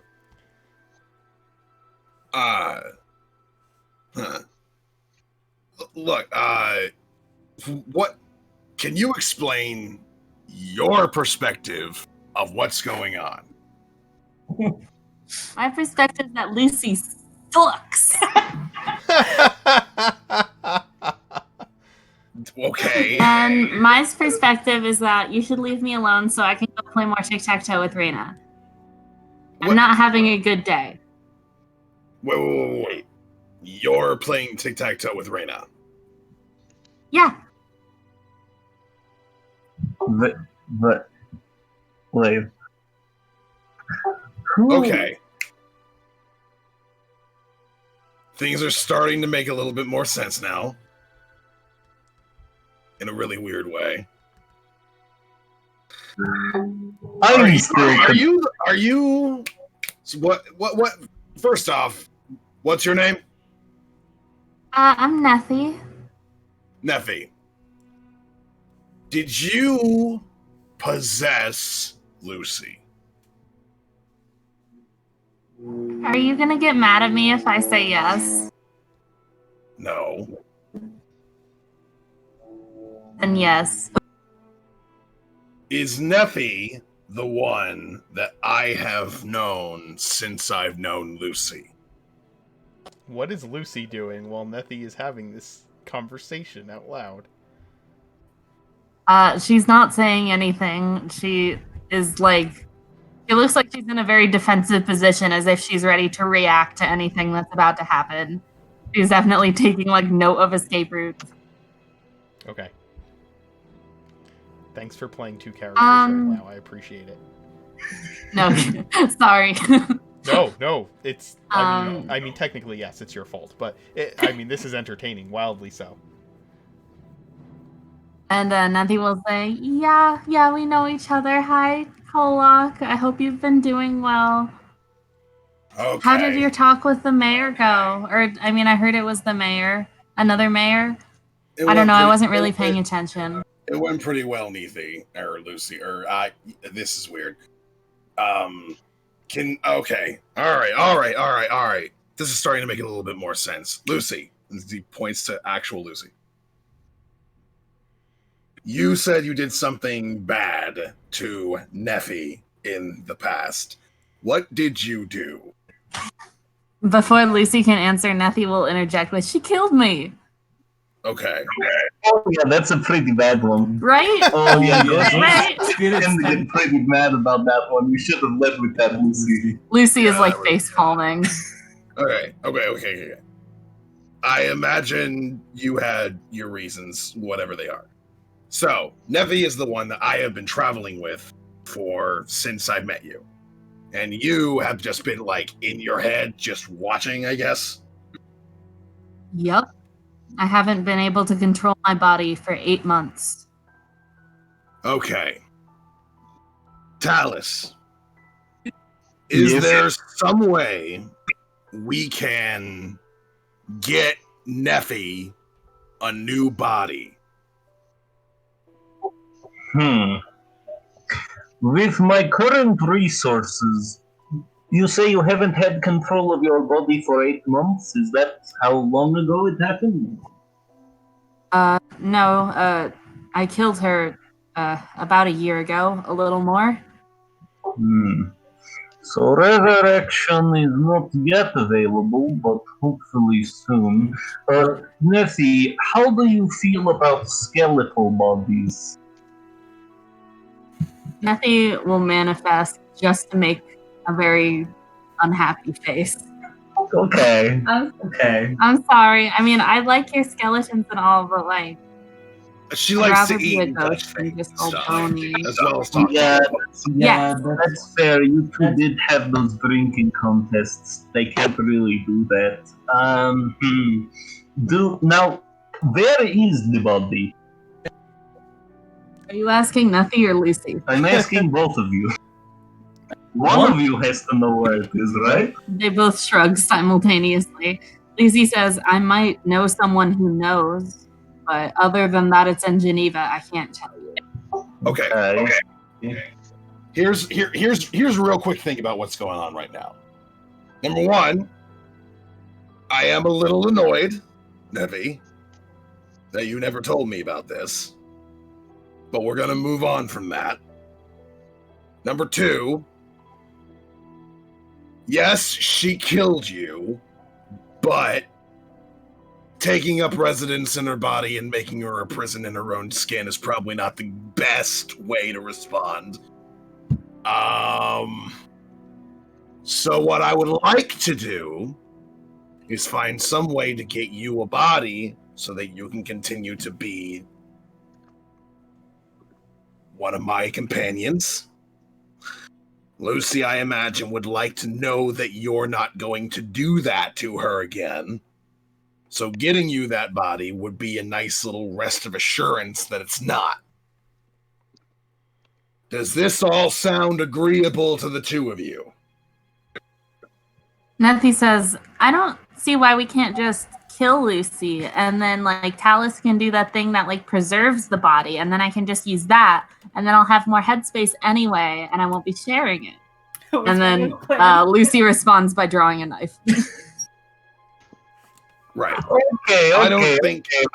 we all just calm down with the killing and the not killing.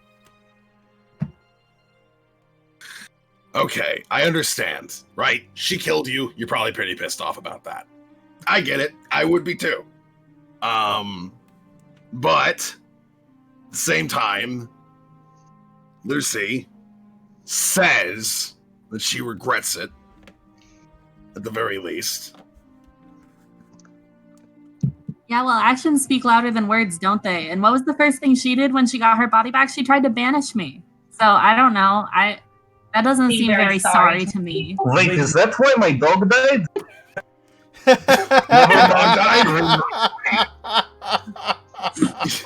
Your dog died? That is 100% why. Yes. The trees vanished my familiar. I thought they were just doing it to be dicks. Lucy's like, I'm Okay, sorry, okay, Talus. okay, I didn't okay. realize your bone dog was in the room. Actions speak louder than words. All You're three of right you- about that. All three of you inspiration right now. You all three of you just take it. Don't say it. I know you probably already have it, but don't freaking say it. Okay. Actions speak louder than words. That is true. And yes, she did try to banish you, apparently, as soon as she got her body back. But what's the first thing you did when you found out that you were a ghost and you found her? You possessed her body and made her a prisoner in her own skin. So Hey, that's not the first thing I did. this is I threw a becoming bunch of bit stuff a at her cycle. I wasn't strong enough to possess her for like 4 months. I was just hitting her with things. Okay, well, that's not much better. Listen, Oh my what I'm God. saying is, it's becoming a bit of a cycle here. Probably not a good thing. If we were to kill her, what if she becomes a ghost and then you two have to ghost fight? Actually, that'd be fun. Wait, no. I No, mean, no, both no, no, no. Lucy and Neffy nod in agreement that it would be fun. but no, not that. She becomes a ghost. She ends up having to fight you as a ghost, and then what? One of you kills each other as a ghost. However that works. Wait, would that make me a double ghost? I- Or would I become alive again? I don't know, and I don't want to think about it. I'm pretty sure it's not the second one. If I could just stab people with ghost knife, I would be doing that instead. So, here's the thing. I understand that you're mad, and you have every right to be. But Lucy's also got every right to be mad, too.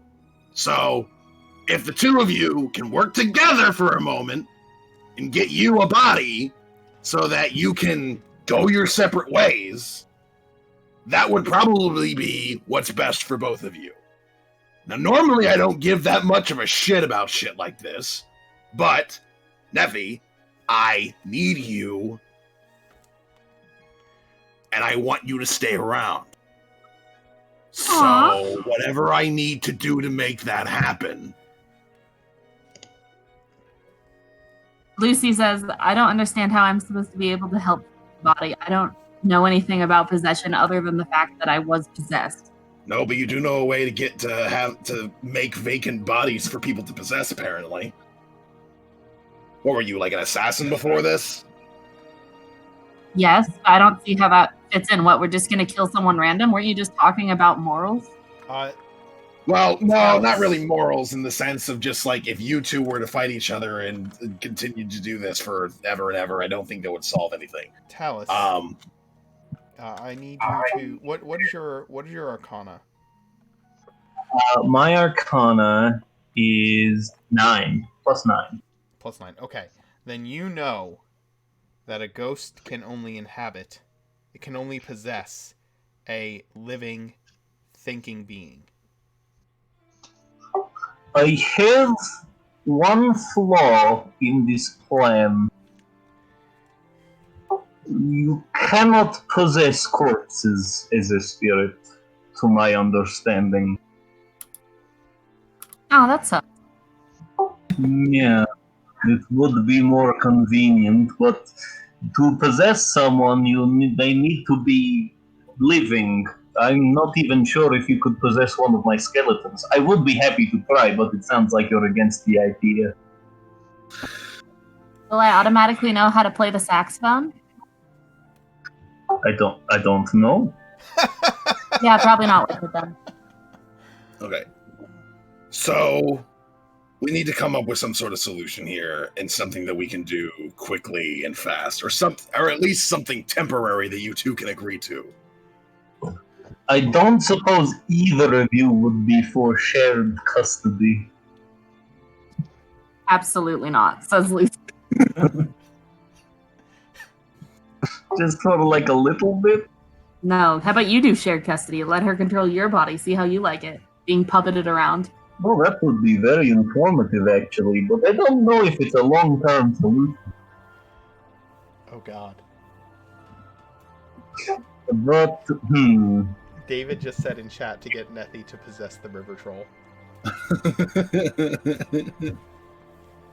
Probably wouldn't She work would out in the wreak good fight. havoc.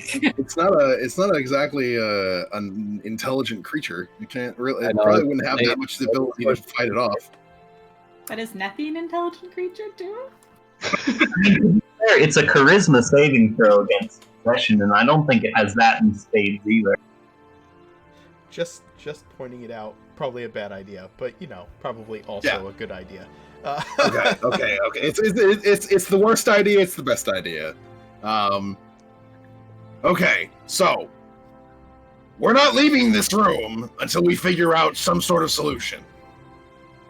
Are we clear I on have a that? solution. How about I leave and none of you follow me? No, Says Lucy. that's not. Well, you did still kill the Nethy. You did that. Hey, I was hired to do that. If she should have been mad at anybody, it should have been her employer. Well, Nethy, have you considered possessing your employer? He's old. I want a cute body. I don't want a old and wrinkly one. She makes a good point. Okay. How would you feel about being a psionic puppy? She considers it. I mean, like, I'd prefer opposable thumbs. Well, all right. How about this? I don't have thumbs, but would you like my body for now? You wouldn't mind? I just need you to remain around. And if that's what's going to help make sure that happens, I don't mind. I mean, I wouldn't mind being a dragonborn. That sounds pretty cool, but like, When she I just says- don't want to like, I mean, part of the reason I possess Lucy is because like I hate her guts, and I don't hate your guts. I know, and that's why I can be rest assured that you're not just going to stay in my body forever. Okay, I mean, I'm down to try. Do like, is it like half an hour? Can I pop out? Let's say that, do you think you might be able to communicate with me while you're in my body? Yes. No, I'm not sure. I never really tried talking to Lucy because I hate her guts. Right. But we could try it, and if not, I can just hop on out. Actually,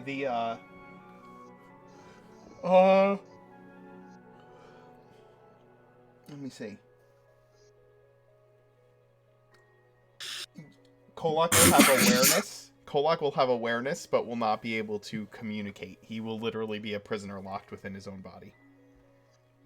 Was she allowed to possess, just a DM question, is she allowed to possess, does it have to be an intelligent creature or like a breathing creature? Like, It has to be a humanoid.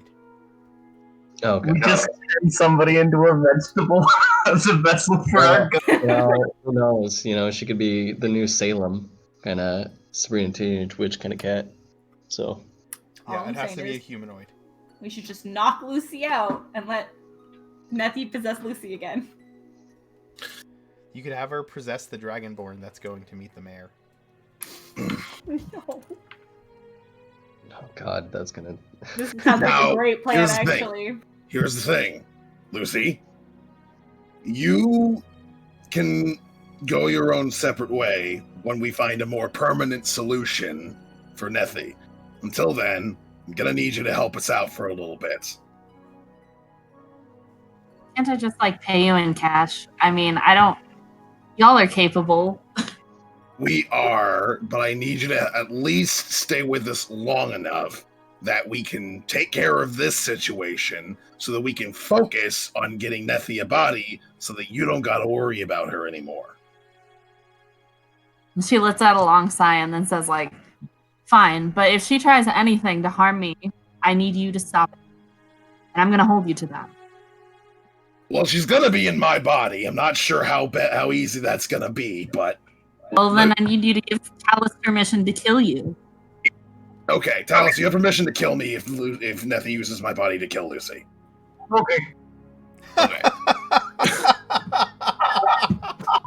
It's fine. I mean, I'll just bring you back. I have no problems with this. I will mention though, if you try any banishment shit again, I will destroy you. It's fine.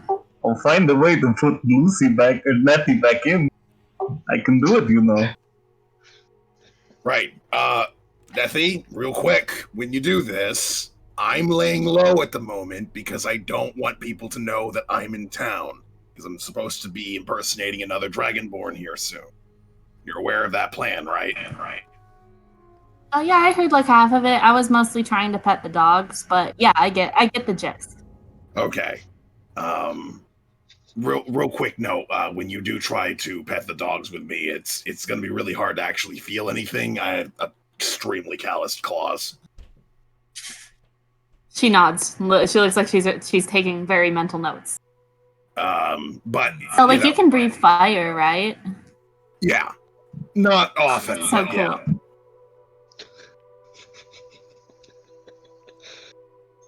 I just don't see this going well at all. I don't either, but I don't have another solution at the moment. Nothing's like hopping up and down. She's like warming up her hand. She's saying, "Okay, I'm ready. I'm getting pumped. I can do this." Okay. Kolak, are you I'm just gonna going to regret allow this. the possession to happen? Yeah, Okay, you can fail the saving throw. I choose to fail the saving throw. Okay. Congratulations, Zoe. You are now playing Lucy and Nethy Kolak. She as soon as she's possessing Kolak's body, she just looks at her arms and hands and she's like, "I feel so strong." I wish I was allowed to punch Lucy right now. I feel like it would really do a lot. Please don't. I don't particularly want to burn through diamonds. Oh, God. So what am I actually doing now that I am Kolak? Oh, First question, can you turn invisible? yes. Well, then I guess we know how to smuggle Kolok out of the city. Cool. Was that still the plan? I guess I can't ask Kolok anymore. can I? Yeah, sorry. I wish I could pass messages, but I don't think... I mean, I can talk to him, but I don't think he can really talk back. Well, we'll do our best. Alice just smiles.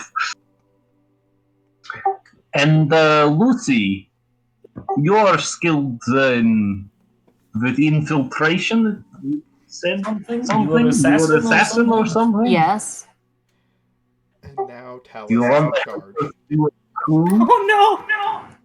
I mean, I don't, but I suppose I'm obligated to help you until you promise to let me leave without chasing me.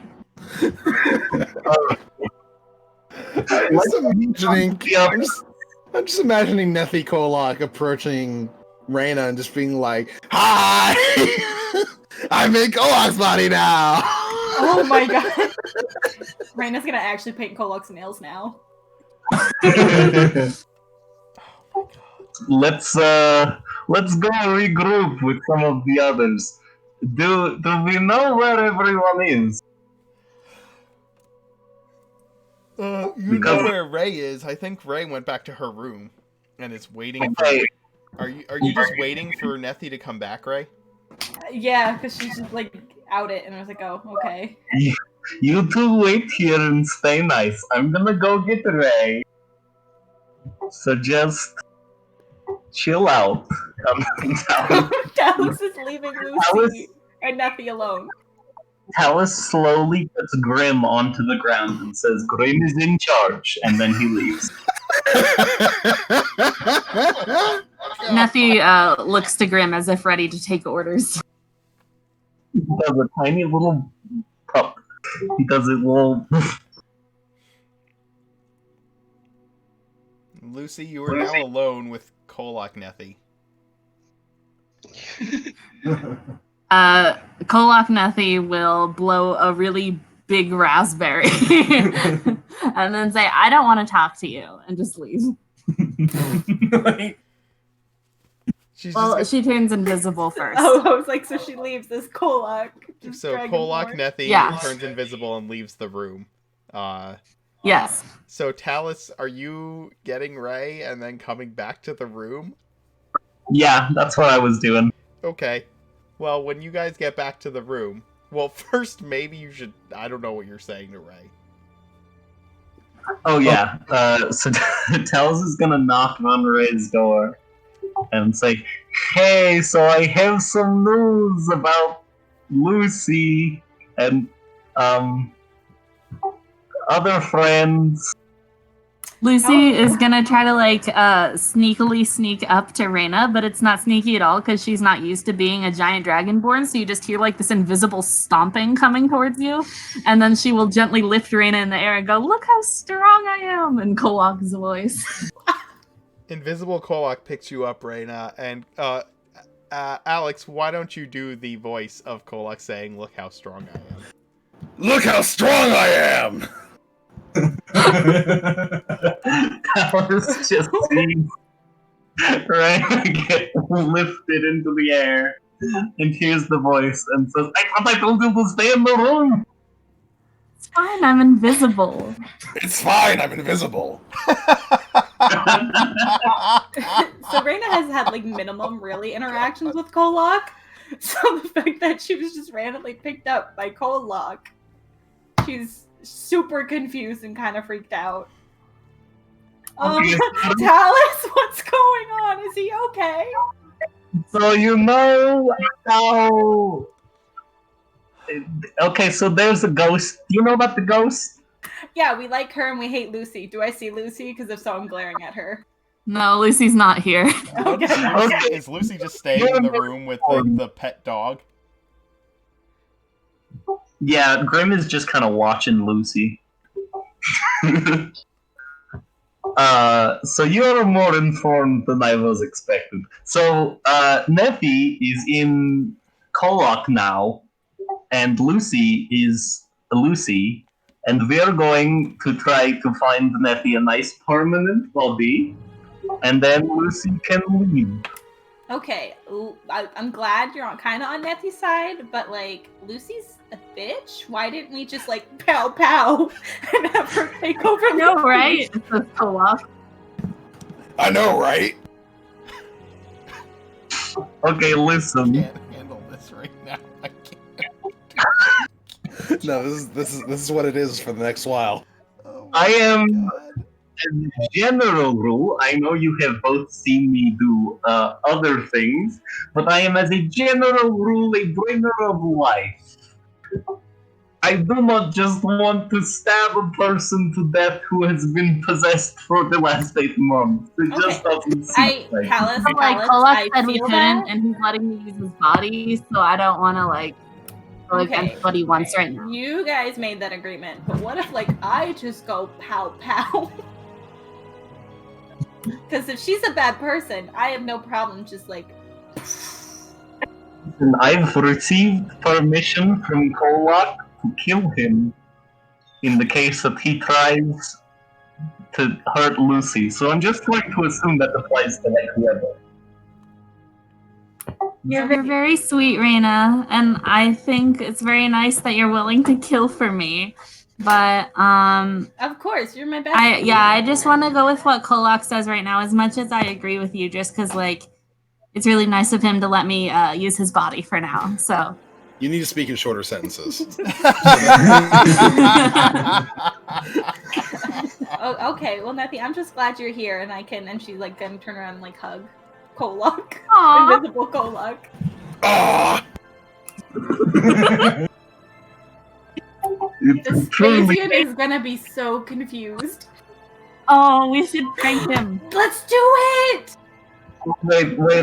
Before anyone gets pranked, we need to come to a consensus. Do we tell Merrick? I feel like he might not be cool. No, let's not tell Merrick. Oh my god. Oh my god.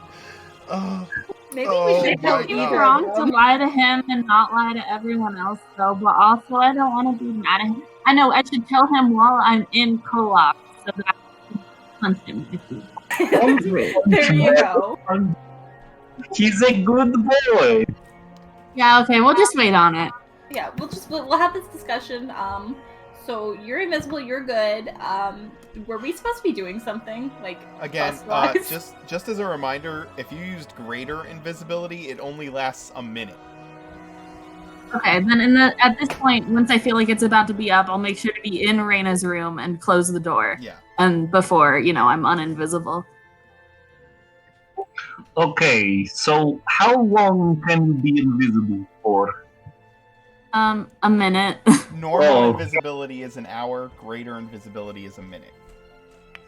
But it's like really good invisibility is the thing about it. I see. What makes it really good? It's just like harder to get rid of it. I don't know. I'm not smart. Okay. It's just harder to get rid of it. I don't know. I'm not smart.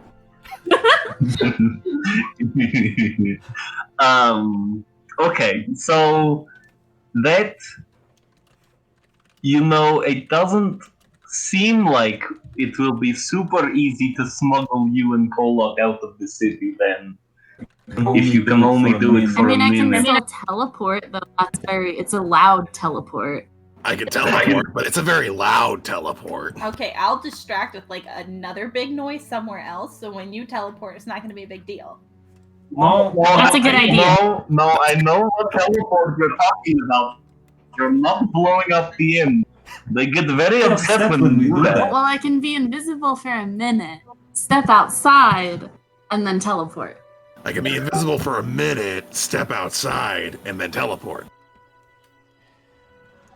What if we just try a disguise or something? Alice is like desperately trying. He's like, We should looking go at- ask Vespasian after we prank him. Yeah, you want to go? I'll keep Kolak Company, Nathy Kolak Company, and you can go get Vespasian and Merrick. I'll fetch Vespasian. We can worry about Merrick later. Wait, what are we doing with bitch Lucy? I'll bring her into this room. You two keep an eye on her. I want to be around her. It's okay. It's okay, Nathy. We'll watch her. I don't want to be around Okay. her. Okay. This is utter chaos. This is I've completely lost control of the game at this point. Like I can't even function. I'm so sorry. No, this is amazing. This is the most amazing thing that could have happened. There were Gonna literally go. people in chat shouting for Lucy to take control of Kolak's body, and then Alex suggested that happen. So Spirits of the chat. I can feel them with us tonight. they are with you tonight. I just like to think that Talos looked up at Kolak's body and is thinking like this massive dragonborn that somehow a disguise kit is gonna make him look more human. Yeah. Maybe if I use a really big carp. Oh man.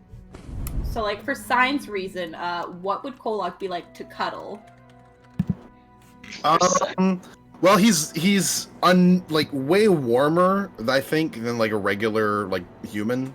So like he might be like, I don't know, But he's scaly, little right? warmer. Yeah. His skin is scales, so like it would be kind of like rough, I guess. I think that would be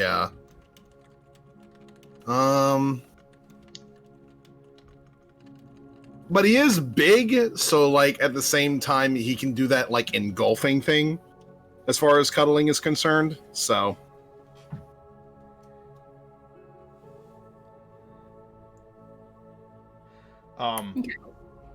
The chat is asking for fan art of Kolak Nethi.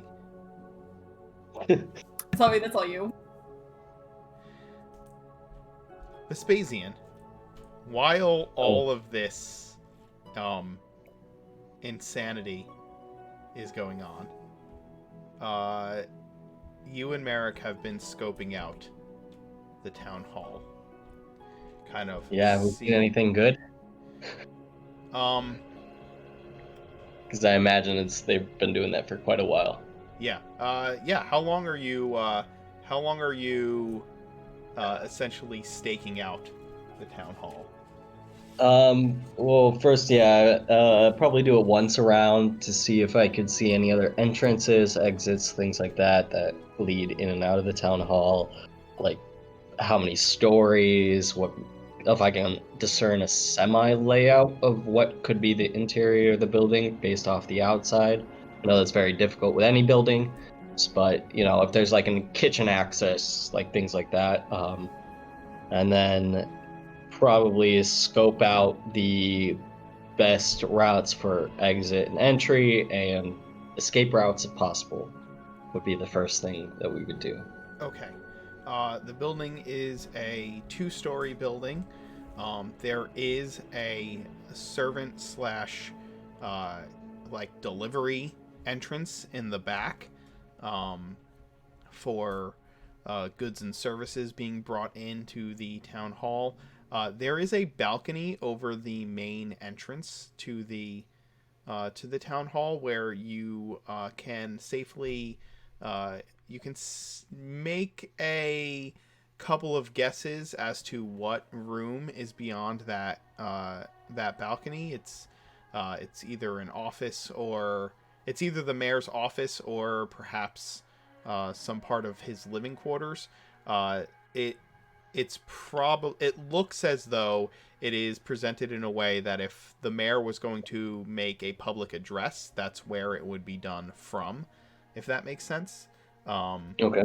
And you can see like there are these double doors that are open with stairs leading up to them that has a large hallway that has stairs going up, like a grand staircase going up, and a number of doors to the left and right of the hallway that you can see from just like looking into the building from the outside, right? You can get a pretty good look of that main hallway. Yeah, that's what you can tell from where you are on the ground. There are a lot of windows in this building. There are multiple windows on all the way around the building on the first and second floor. Though they are curtained, you can see that there are like offices and meeting rooms and things like that, municipal things on the first floor through some of these windows. You can't really get a good look through the second story windows, but you can guess that there's probably more of the mayoral kind of rooms up on the second floor. Okay. Does that make sense? Yeah. So after we do this quick scout and get an initial thing, talk to Merrick, and I tell him, you should stay out here. I'll signal you the same way we always do if I get into trouble. If so, you can get the others. I want to take a look inside and see if I can better assess what we'll be up against. And then I'm just going to strode up to the front door. Based off if other people are knocking, I'm going to knock. If people are walking in, I'm just going to walk in like I own the place. Yeah, there's these, like I said, there's these double doors that are wide open and this big hall that goes in. And when you go inside, you can see see signs that are both in common and halfling, denoting various municipal offices like Office of the Treasury and Office of Trade, Office of Public Works, those are kind of, you kind of see these signs hanging above doors throughout this first floor of this building. Okay. I'd probably take notice of which signs are in here. also if there's like an office of public affairs, and take a notice of where that is. And then, is there anything that denotes an office of the mayor? Yes, there is there is there's a sign that hangs over the grand stairway that shows an arrow pointing up and to the left that says mayor's office. This also seems to be a courthouse as well, which is located on the first floor, but the mayor's office is up on the second floor. Okay. If you go up the stairs, to the right is to the right of the stairs is a hallway that leads to a door that is shut and locked, and it says it says on it there's like a sign that says restricted access or personnel only, something along that lines. That is like, it's not a public area, right? And to the left there is a door that is open, and beyond it you see a lovely halfling woman sitting behind a high desk, so that if you were to walk up to her, she would be sitting at eye level to you. Okay. Based off of where I saw the balcony and everything when coming in, the balcony would then be technically behind me on the stairwell, correct? Correct. If you turn around, so the stairwell, there's if you turn around, there's a wall there. When you turn, there's the open space that gives you access to the second floor, but there's a wall. You can't see the balcony from where you are. There's obviously rooms between you. There's you and yeah, there's the top of the stairs, there's an open space, and then there's a room between you and the balcony that you do not have. That's somewhere inside of these other two areas, right? Okay. Does that make sense? Yeah, that makes sense. So I'm gonna just go to the left, and if there's a very nice little bellum counter, I'm gonna ring it. She looks up at you, because she is literally right there. You ring the bell, and she gives you a weathered look, and asks, "Can I help you?" Yes, I am Vespasian of Therial. I have come to discuss matters with the mayor. I was wondering if I could make an appointment while I'm in town. You say Vespasian of where? Therial. Yes. An appointment with the mayor. Certainly. Let me see. And she starts looking through an appointment book.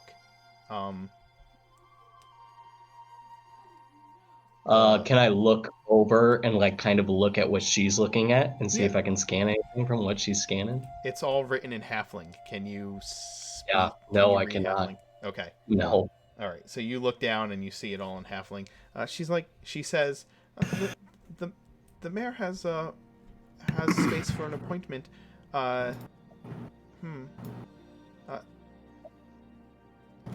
3 days from now, in the afternoon. I fear that I won't be in town that long.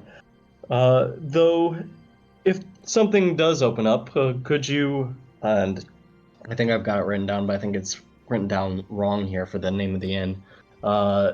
Is the Sleeping Fox, right? Is where we're staying? It's the Dancing Fox, but yeah. Dancing Fox, so close. Wrong. Not as active, or more active. Okay. Yeah.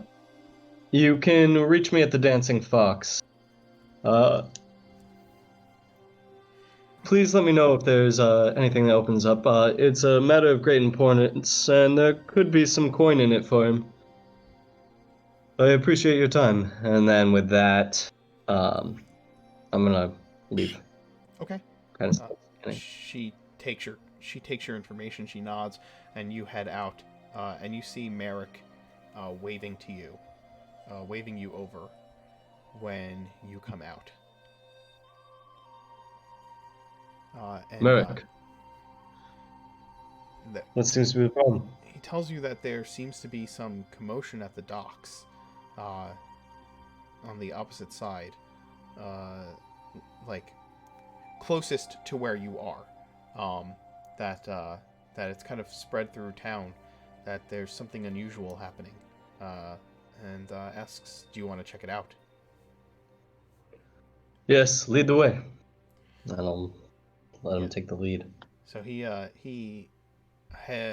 takes you in the direction that this kind of like wave of murmuring has come from, on the docks or towards the docks. It's the opposite shore it's the opposite dock from where you came in on the raft, right? It's on the opposite side of the city. And Okay. as you approach, you can see that large numbers of people are gathered, just kind of looking at the docks, and you have to push your way through. There's you get to the point where you can actually see, because it doesn't take long. There are halflings everywhere, so you don't have to push too far into the crowd before you can see what's going on. Docked at this city is a very unusual ship. Something you've never seen before. The ship is entirely enclosed. There's not an open deck. There are... it is made of wood and metal, brass bits, and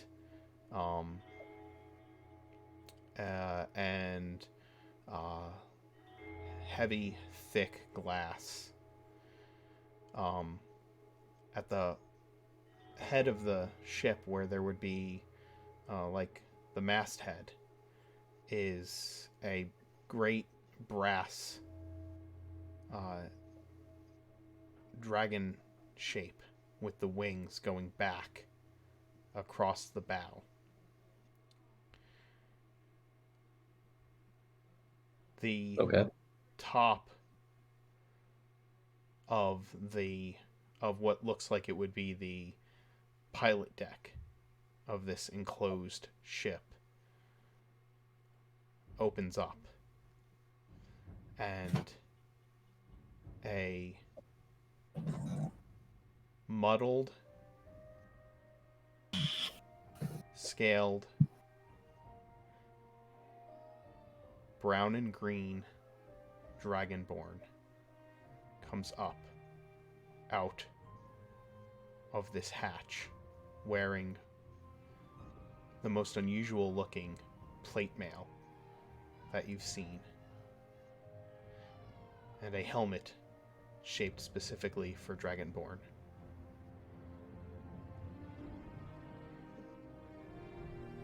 Looks like we found a man. I look at, not really whispering, just saying it kind of in this standard tone. It's Merrick. And then I am going to... How far am I from the sleeping fox, or the dancing fox at this point? You're like a 20-minute walk to get back to the inn. Okay. Never mind then. I was going to say if I'm within half a kilometer, then I could do something, but if I'm not, then I can't.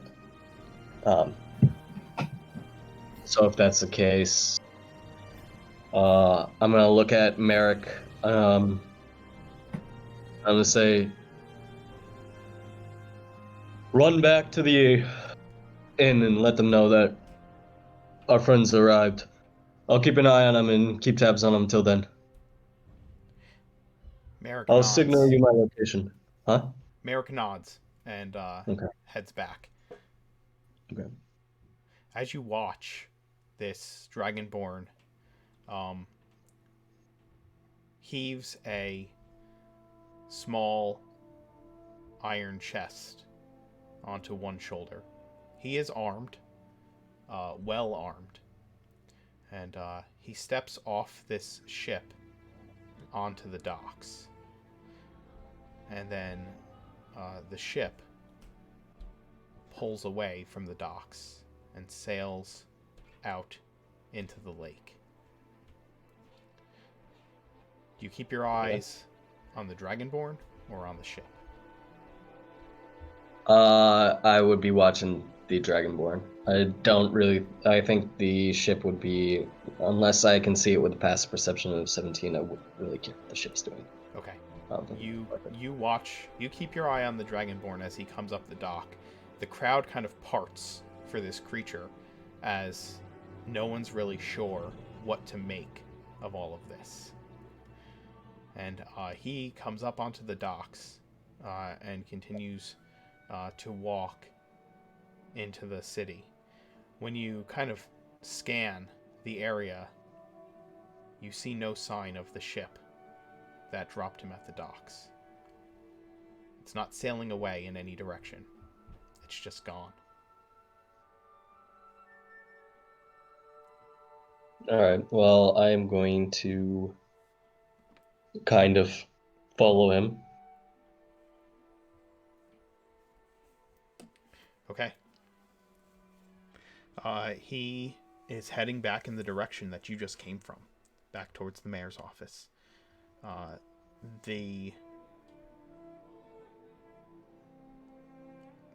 Following him, and are you trying to be unnoticed, unobtrusive in your following of this creature? I am trying to be like I own the place. I'm not hiding. I'm just walking behind him. I'm not walking terribly close, but close enough where, I mean, my presence would definitely probably been noted. Okay. I would say fairly quickly. Okay, that's fine. I mean, If you're you not pay the attention. only one watching him, right?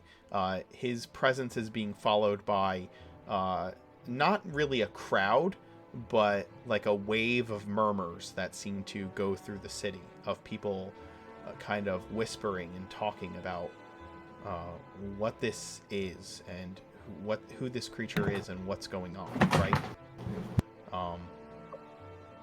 And the creature stops, kind of noticing that you in particular are following behind him because you tower above the crowd, even though there are other sailors and other men and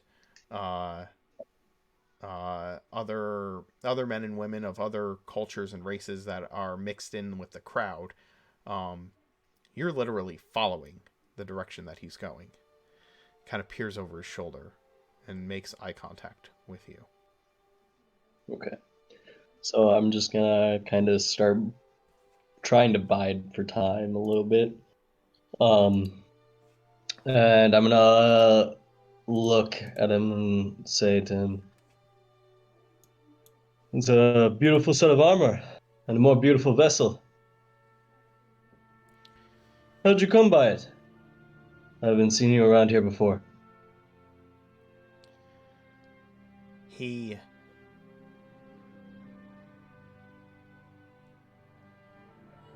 responds to you.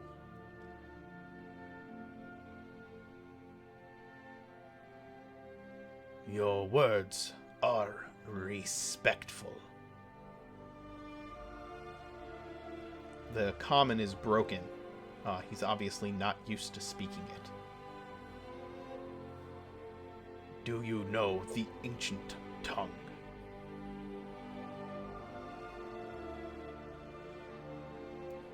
And he says... I'm afraid. He says to you something in Draconic. Yeah. I'll look at him and I'll say, I'm afraid not, but I do have a compatriot who happens to be in this very city, who definitely knows some Draconic, and he looks a little bit like you, but a different shade. Would you like to come and meet him? Your offer is gracious. I suspect this is why you were following behind me. That Well, is- you don't see your kind every day. I'll give you that, and you're a rare sight this far inland. So it's something to be noted.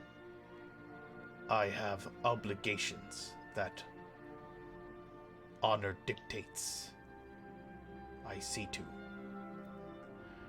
After which, I would be interested in being introduced to your friend, if he is one of our kind. As I may not be too intrusive, what is this task you have that honor dictates cannot wait another hour or so? That is too intrusive. And my apologies. You And appear to be. He looks at the quality of your clothing and armor, your weapons, your gait. You seem to be a noble warrior, as it would seem. yes, I'm from the ancient forests. Perhaps you've heard of them. You look like a well-traveled man yourself.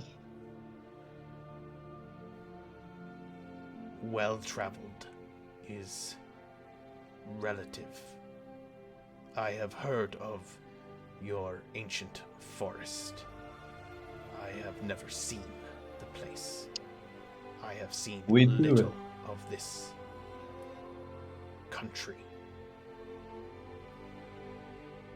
Well, I can tell you this, we too have an ancient tongue, much like your own, but from a different origin completely. He nods. Though it is good to see your kind. So deep in the heartland.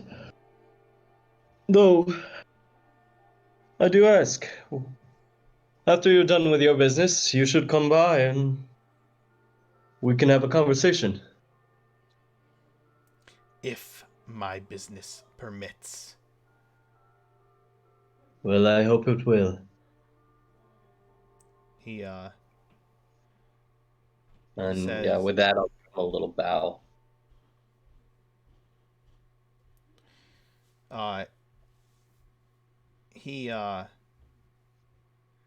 he will give a slightly less deferring bow, and then continue on his way. Yeah, well, if you fancy a drink, we'll be at the Dancing Fox. For the next day or so before my pressing business takes hold of me.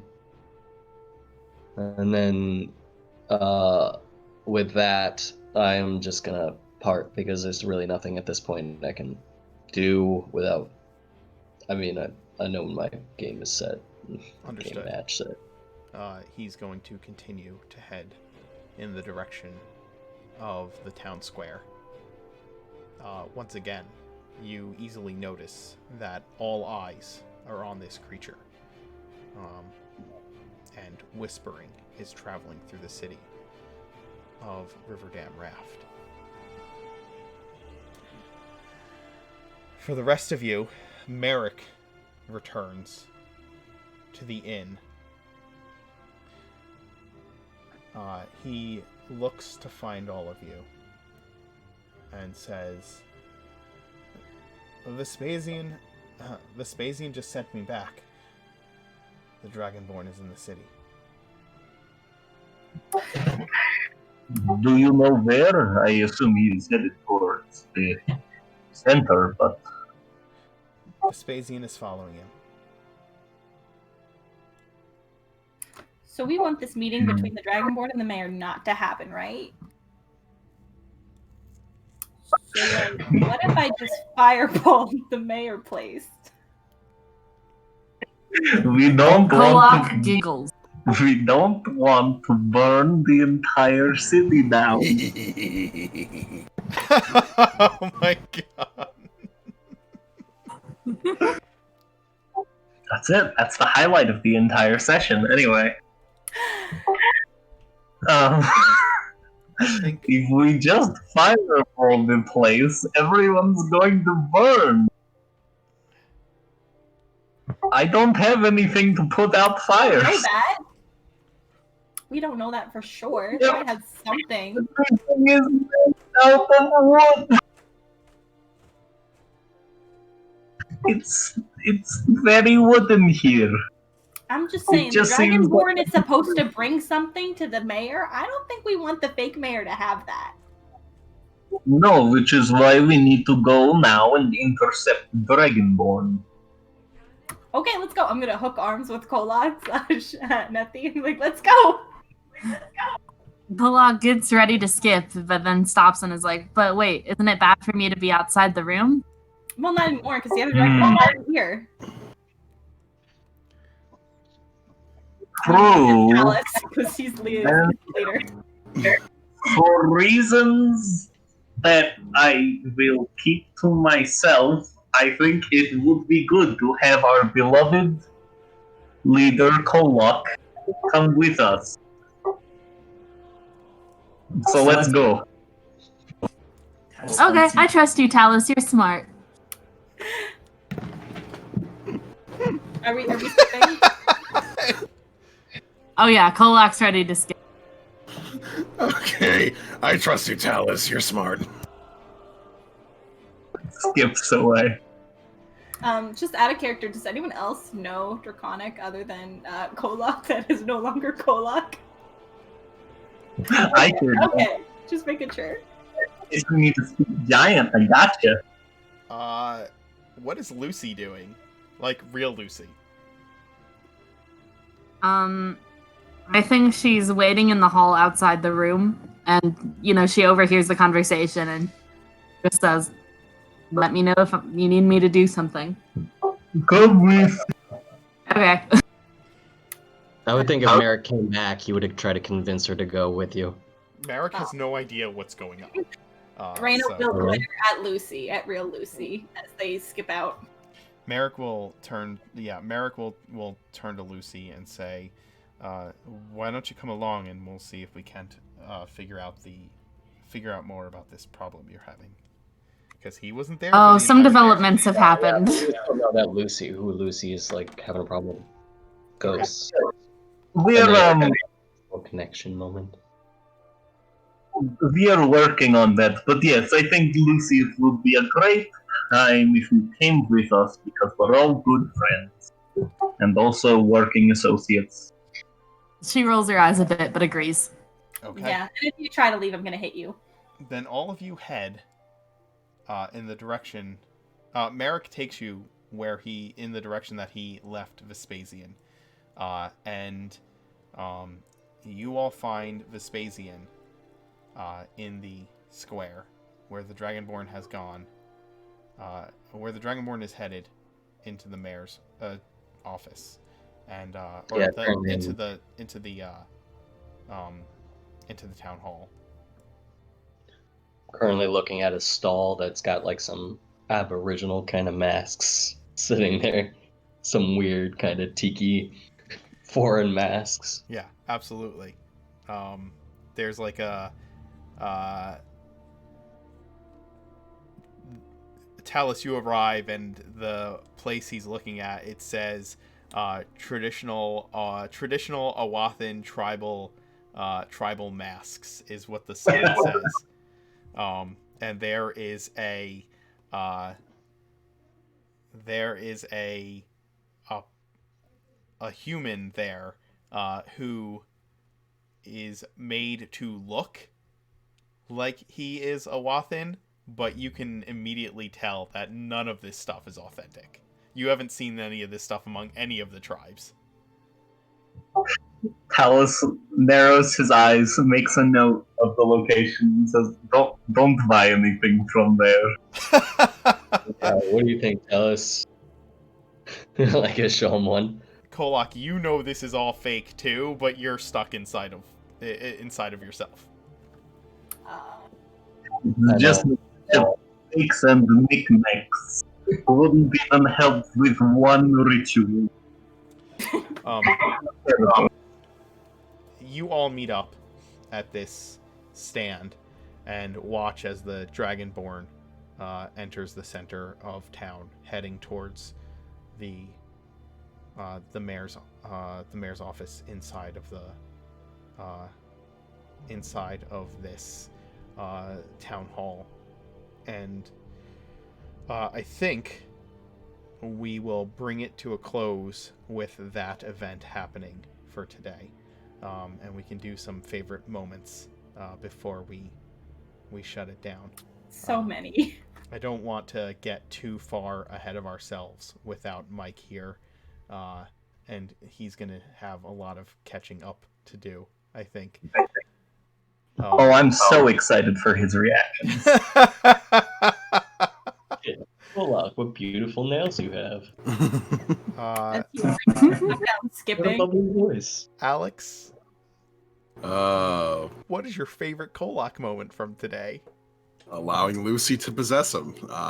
It's got to be it. I don't think there can be another one that's. I mean, there's a lot that are related to that, but yeah, that's kind of the main one. Yeah. Anyone else? Or Favorite Nethy, Kolak anyway. moments? I do enjoy the pillow stuffing of his nose. I have to say, I gotta agree with letting Nethy possess him. I mean, it was so fun getting to say what Kolak says. I have to say that the barbarian, who is the follower of Morrigan and trying to start a war, is explaining the merits of breaking the cycle of violence to Nethy and Lucy. I thought that was a fantastic moment. Yeah, Oh, go ahead and tell us. that's hands down also my favorite, is when he was being the moderator in the conversation, even after Talus had gotten switched sides when he learned what happened to his poor little puppy. Yeah, my favorite moment was when he actually admitted that he needed Nethy. Mm-hmm. That was a very quiet, almost I don't want to say this out loud, but I'm already halfway through the sentence kind of moment. Mm-hmm, mm-hmm.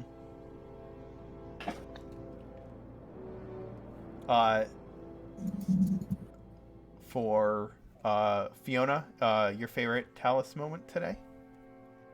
Oh boy, a lot happens.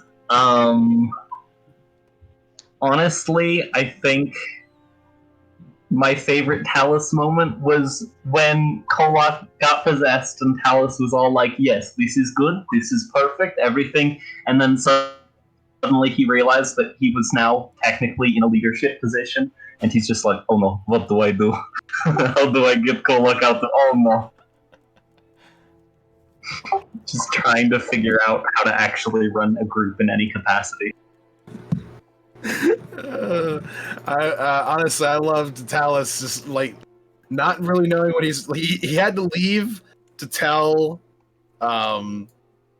Ray about what was going on. That he didn't want to leave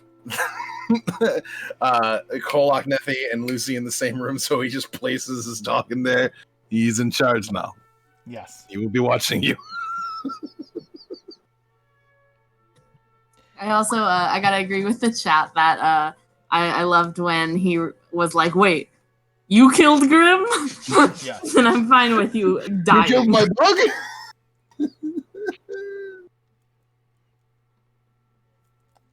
Go ahead. I was gonna say, I think waking up in the morning and just getting to have a nice like pre-morning conversation with Talus is one of my favorite parts. I don't get to interact with their characters that much, so it was kind of nice to have one interaction throughout the day. Yeah, there's more of a blending going on, starting to happen, which is nice.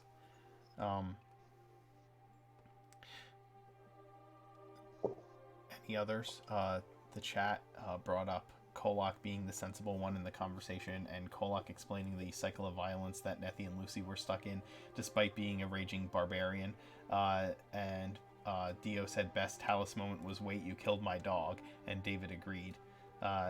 David also said Talus completely turning on Lucy when he realized she's the one who got the clerics to destroy undead on Grim. So yeah, just a lot of those were favorite moments for the crowd as well. Zoe, your favorite Lucy/Nethy moment? Oh gosh. For Nethy, I think for sure it was getting to possess Kolok and then like sneaking up, quote quote, although still stomping and like picking up Reyna. That was very fun for me, just getting to be Kolok. I just keep imagining that from Reyna's perspective, and it's got to be the freakiest shit. Yeah. For Lucy, I think it was generally just having to put up with all the hashtag hate she's getting from both Nethy and Reyna. Like, listen, okay, I know I haven't been like perfect or anything, but like, I haven't, I don't really deserve this. Is what's going on here? Okay, can we lay off? I really have to say that I have been incredibly impressed by the difference between Lucy and Nethy, because you can really tell the differences in the two personalities, the way that you play them. Aww. And I have to say that that's been really awesome to see, because it is literally like there are two separate people playing those two characters. It's awesome. Thank you. That really means a lot. Yeah. Yeah, you definitely do a really good job. I love that you are now in charge of what I say as Kolok. It's fun. I don't know if you saw, but I messaged you so that you can narrate the prank when it happens. Oh my god. That's gonna be great. Chat completely. Chat said Nethy spooking Lucy when Kolok asked if they could have a dialogue, saying "boo" and then saying that's all I have to say to her. And then the chat all very much agreed that your playing of Lucy and Nethy is amazing. So yeah. I just loved the continual confusion that was inflicted upon Talus because he's not a wise boy. So he just sees Lucy doing increasingly weird things and just being like, "What's going on? What's happening here?"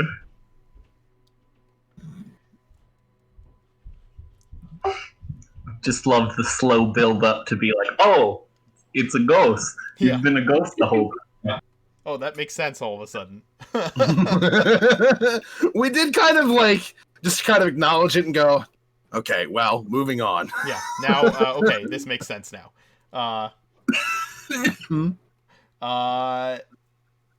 Dungeon Master Boo in chat said that he's going to have Kolok in his next campaign as an NPC mayor. Our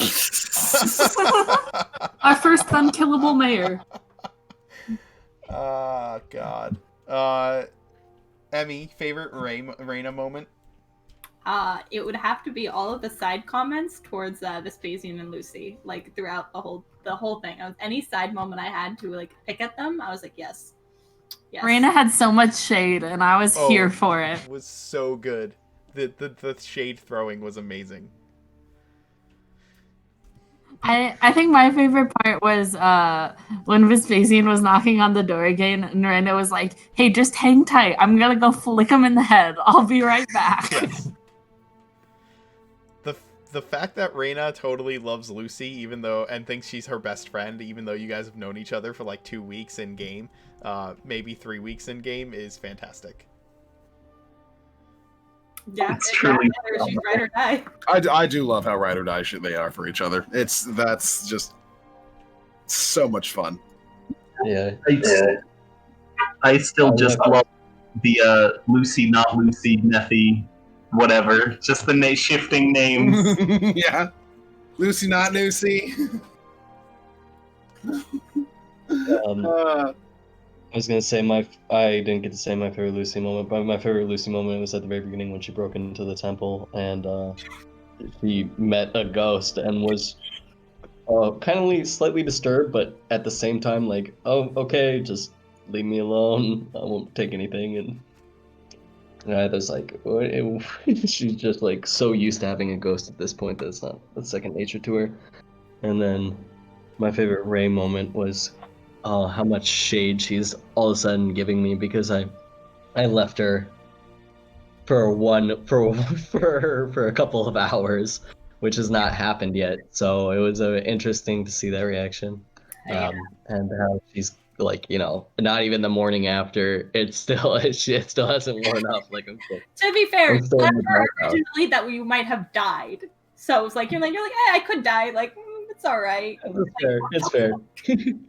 But yeah, the amount of shade, it's very nice because it shows how much she actually cares about the other characters, and it really pulls through with how much shade she's willing to give and how like deeply she's willing to defend. I love how a lot of that shade ended up being like carrying over to Kolok. And he's just like, listen, I'm trying to help. Yeah. She's like, fair, okay? I'm just mad at him.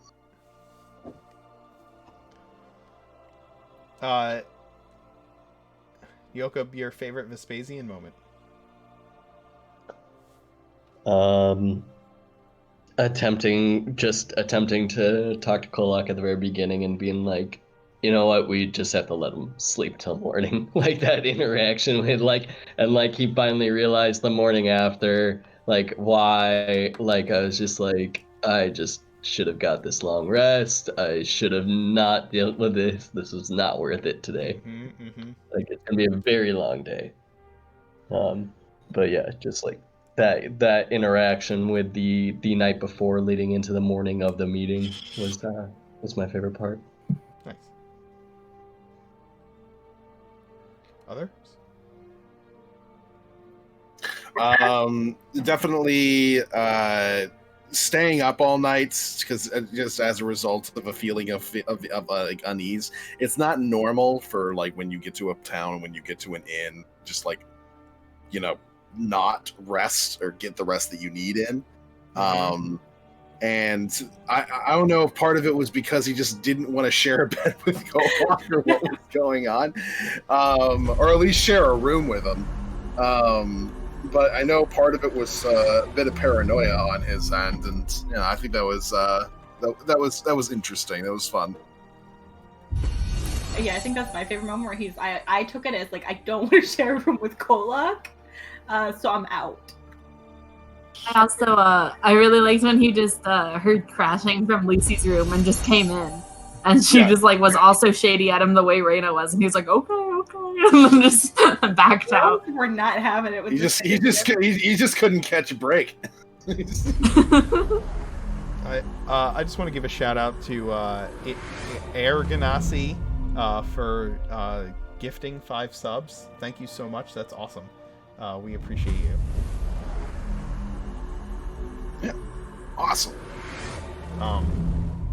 I really enjoyed Vespasian's kind of exploration of the city, like scoping out the town hall and kind of figuring out if there's a way that you could just like set an appointment with the mayor and be straightforward about it, right?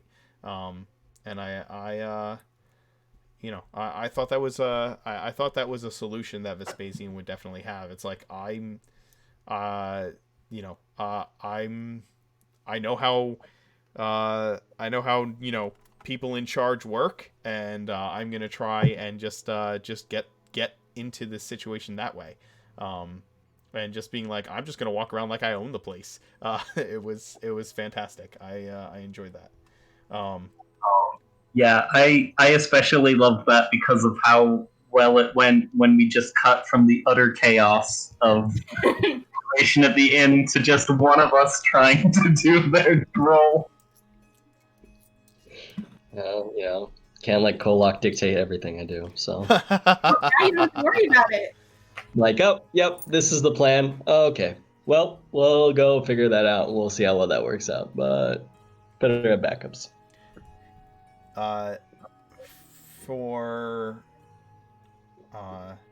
For me, my favorite moment for DMing today was just allowing you guys to play out some pretty important backstory stuff for Lucy Nethy, and how it affects the group.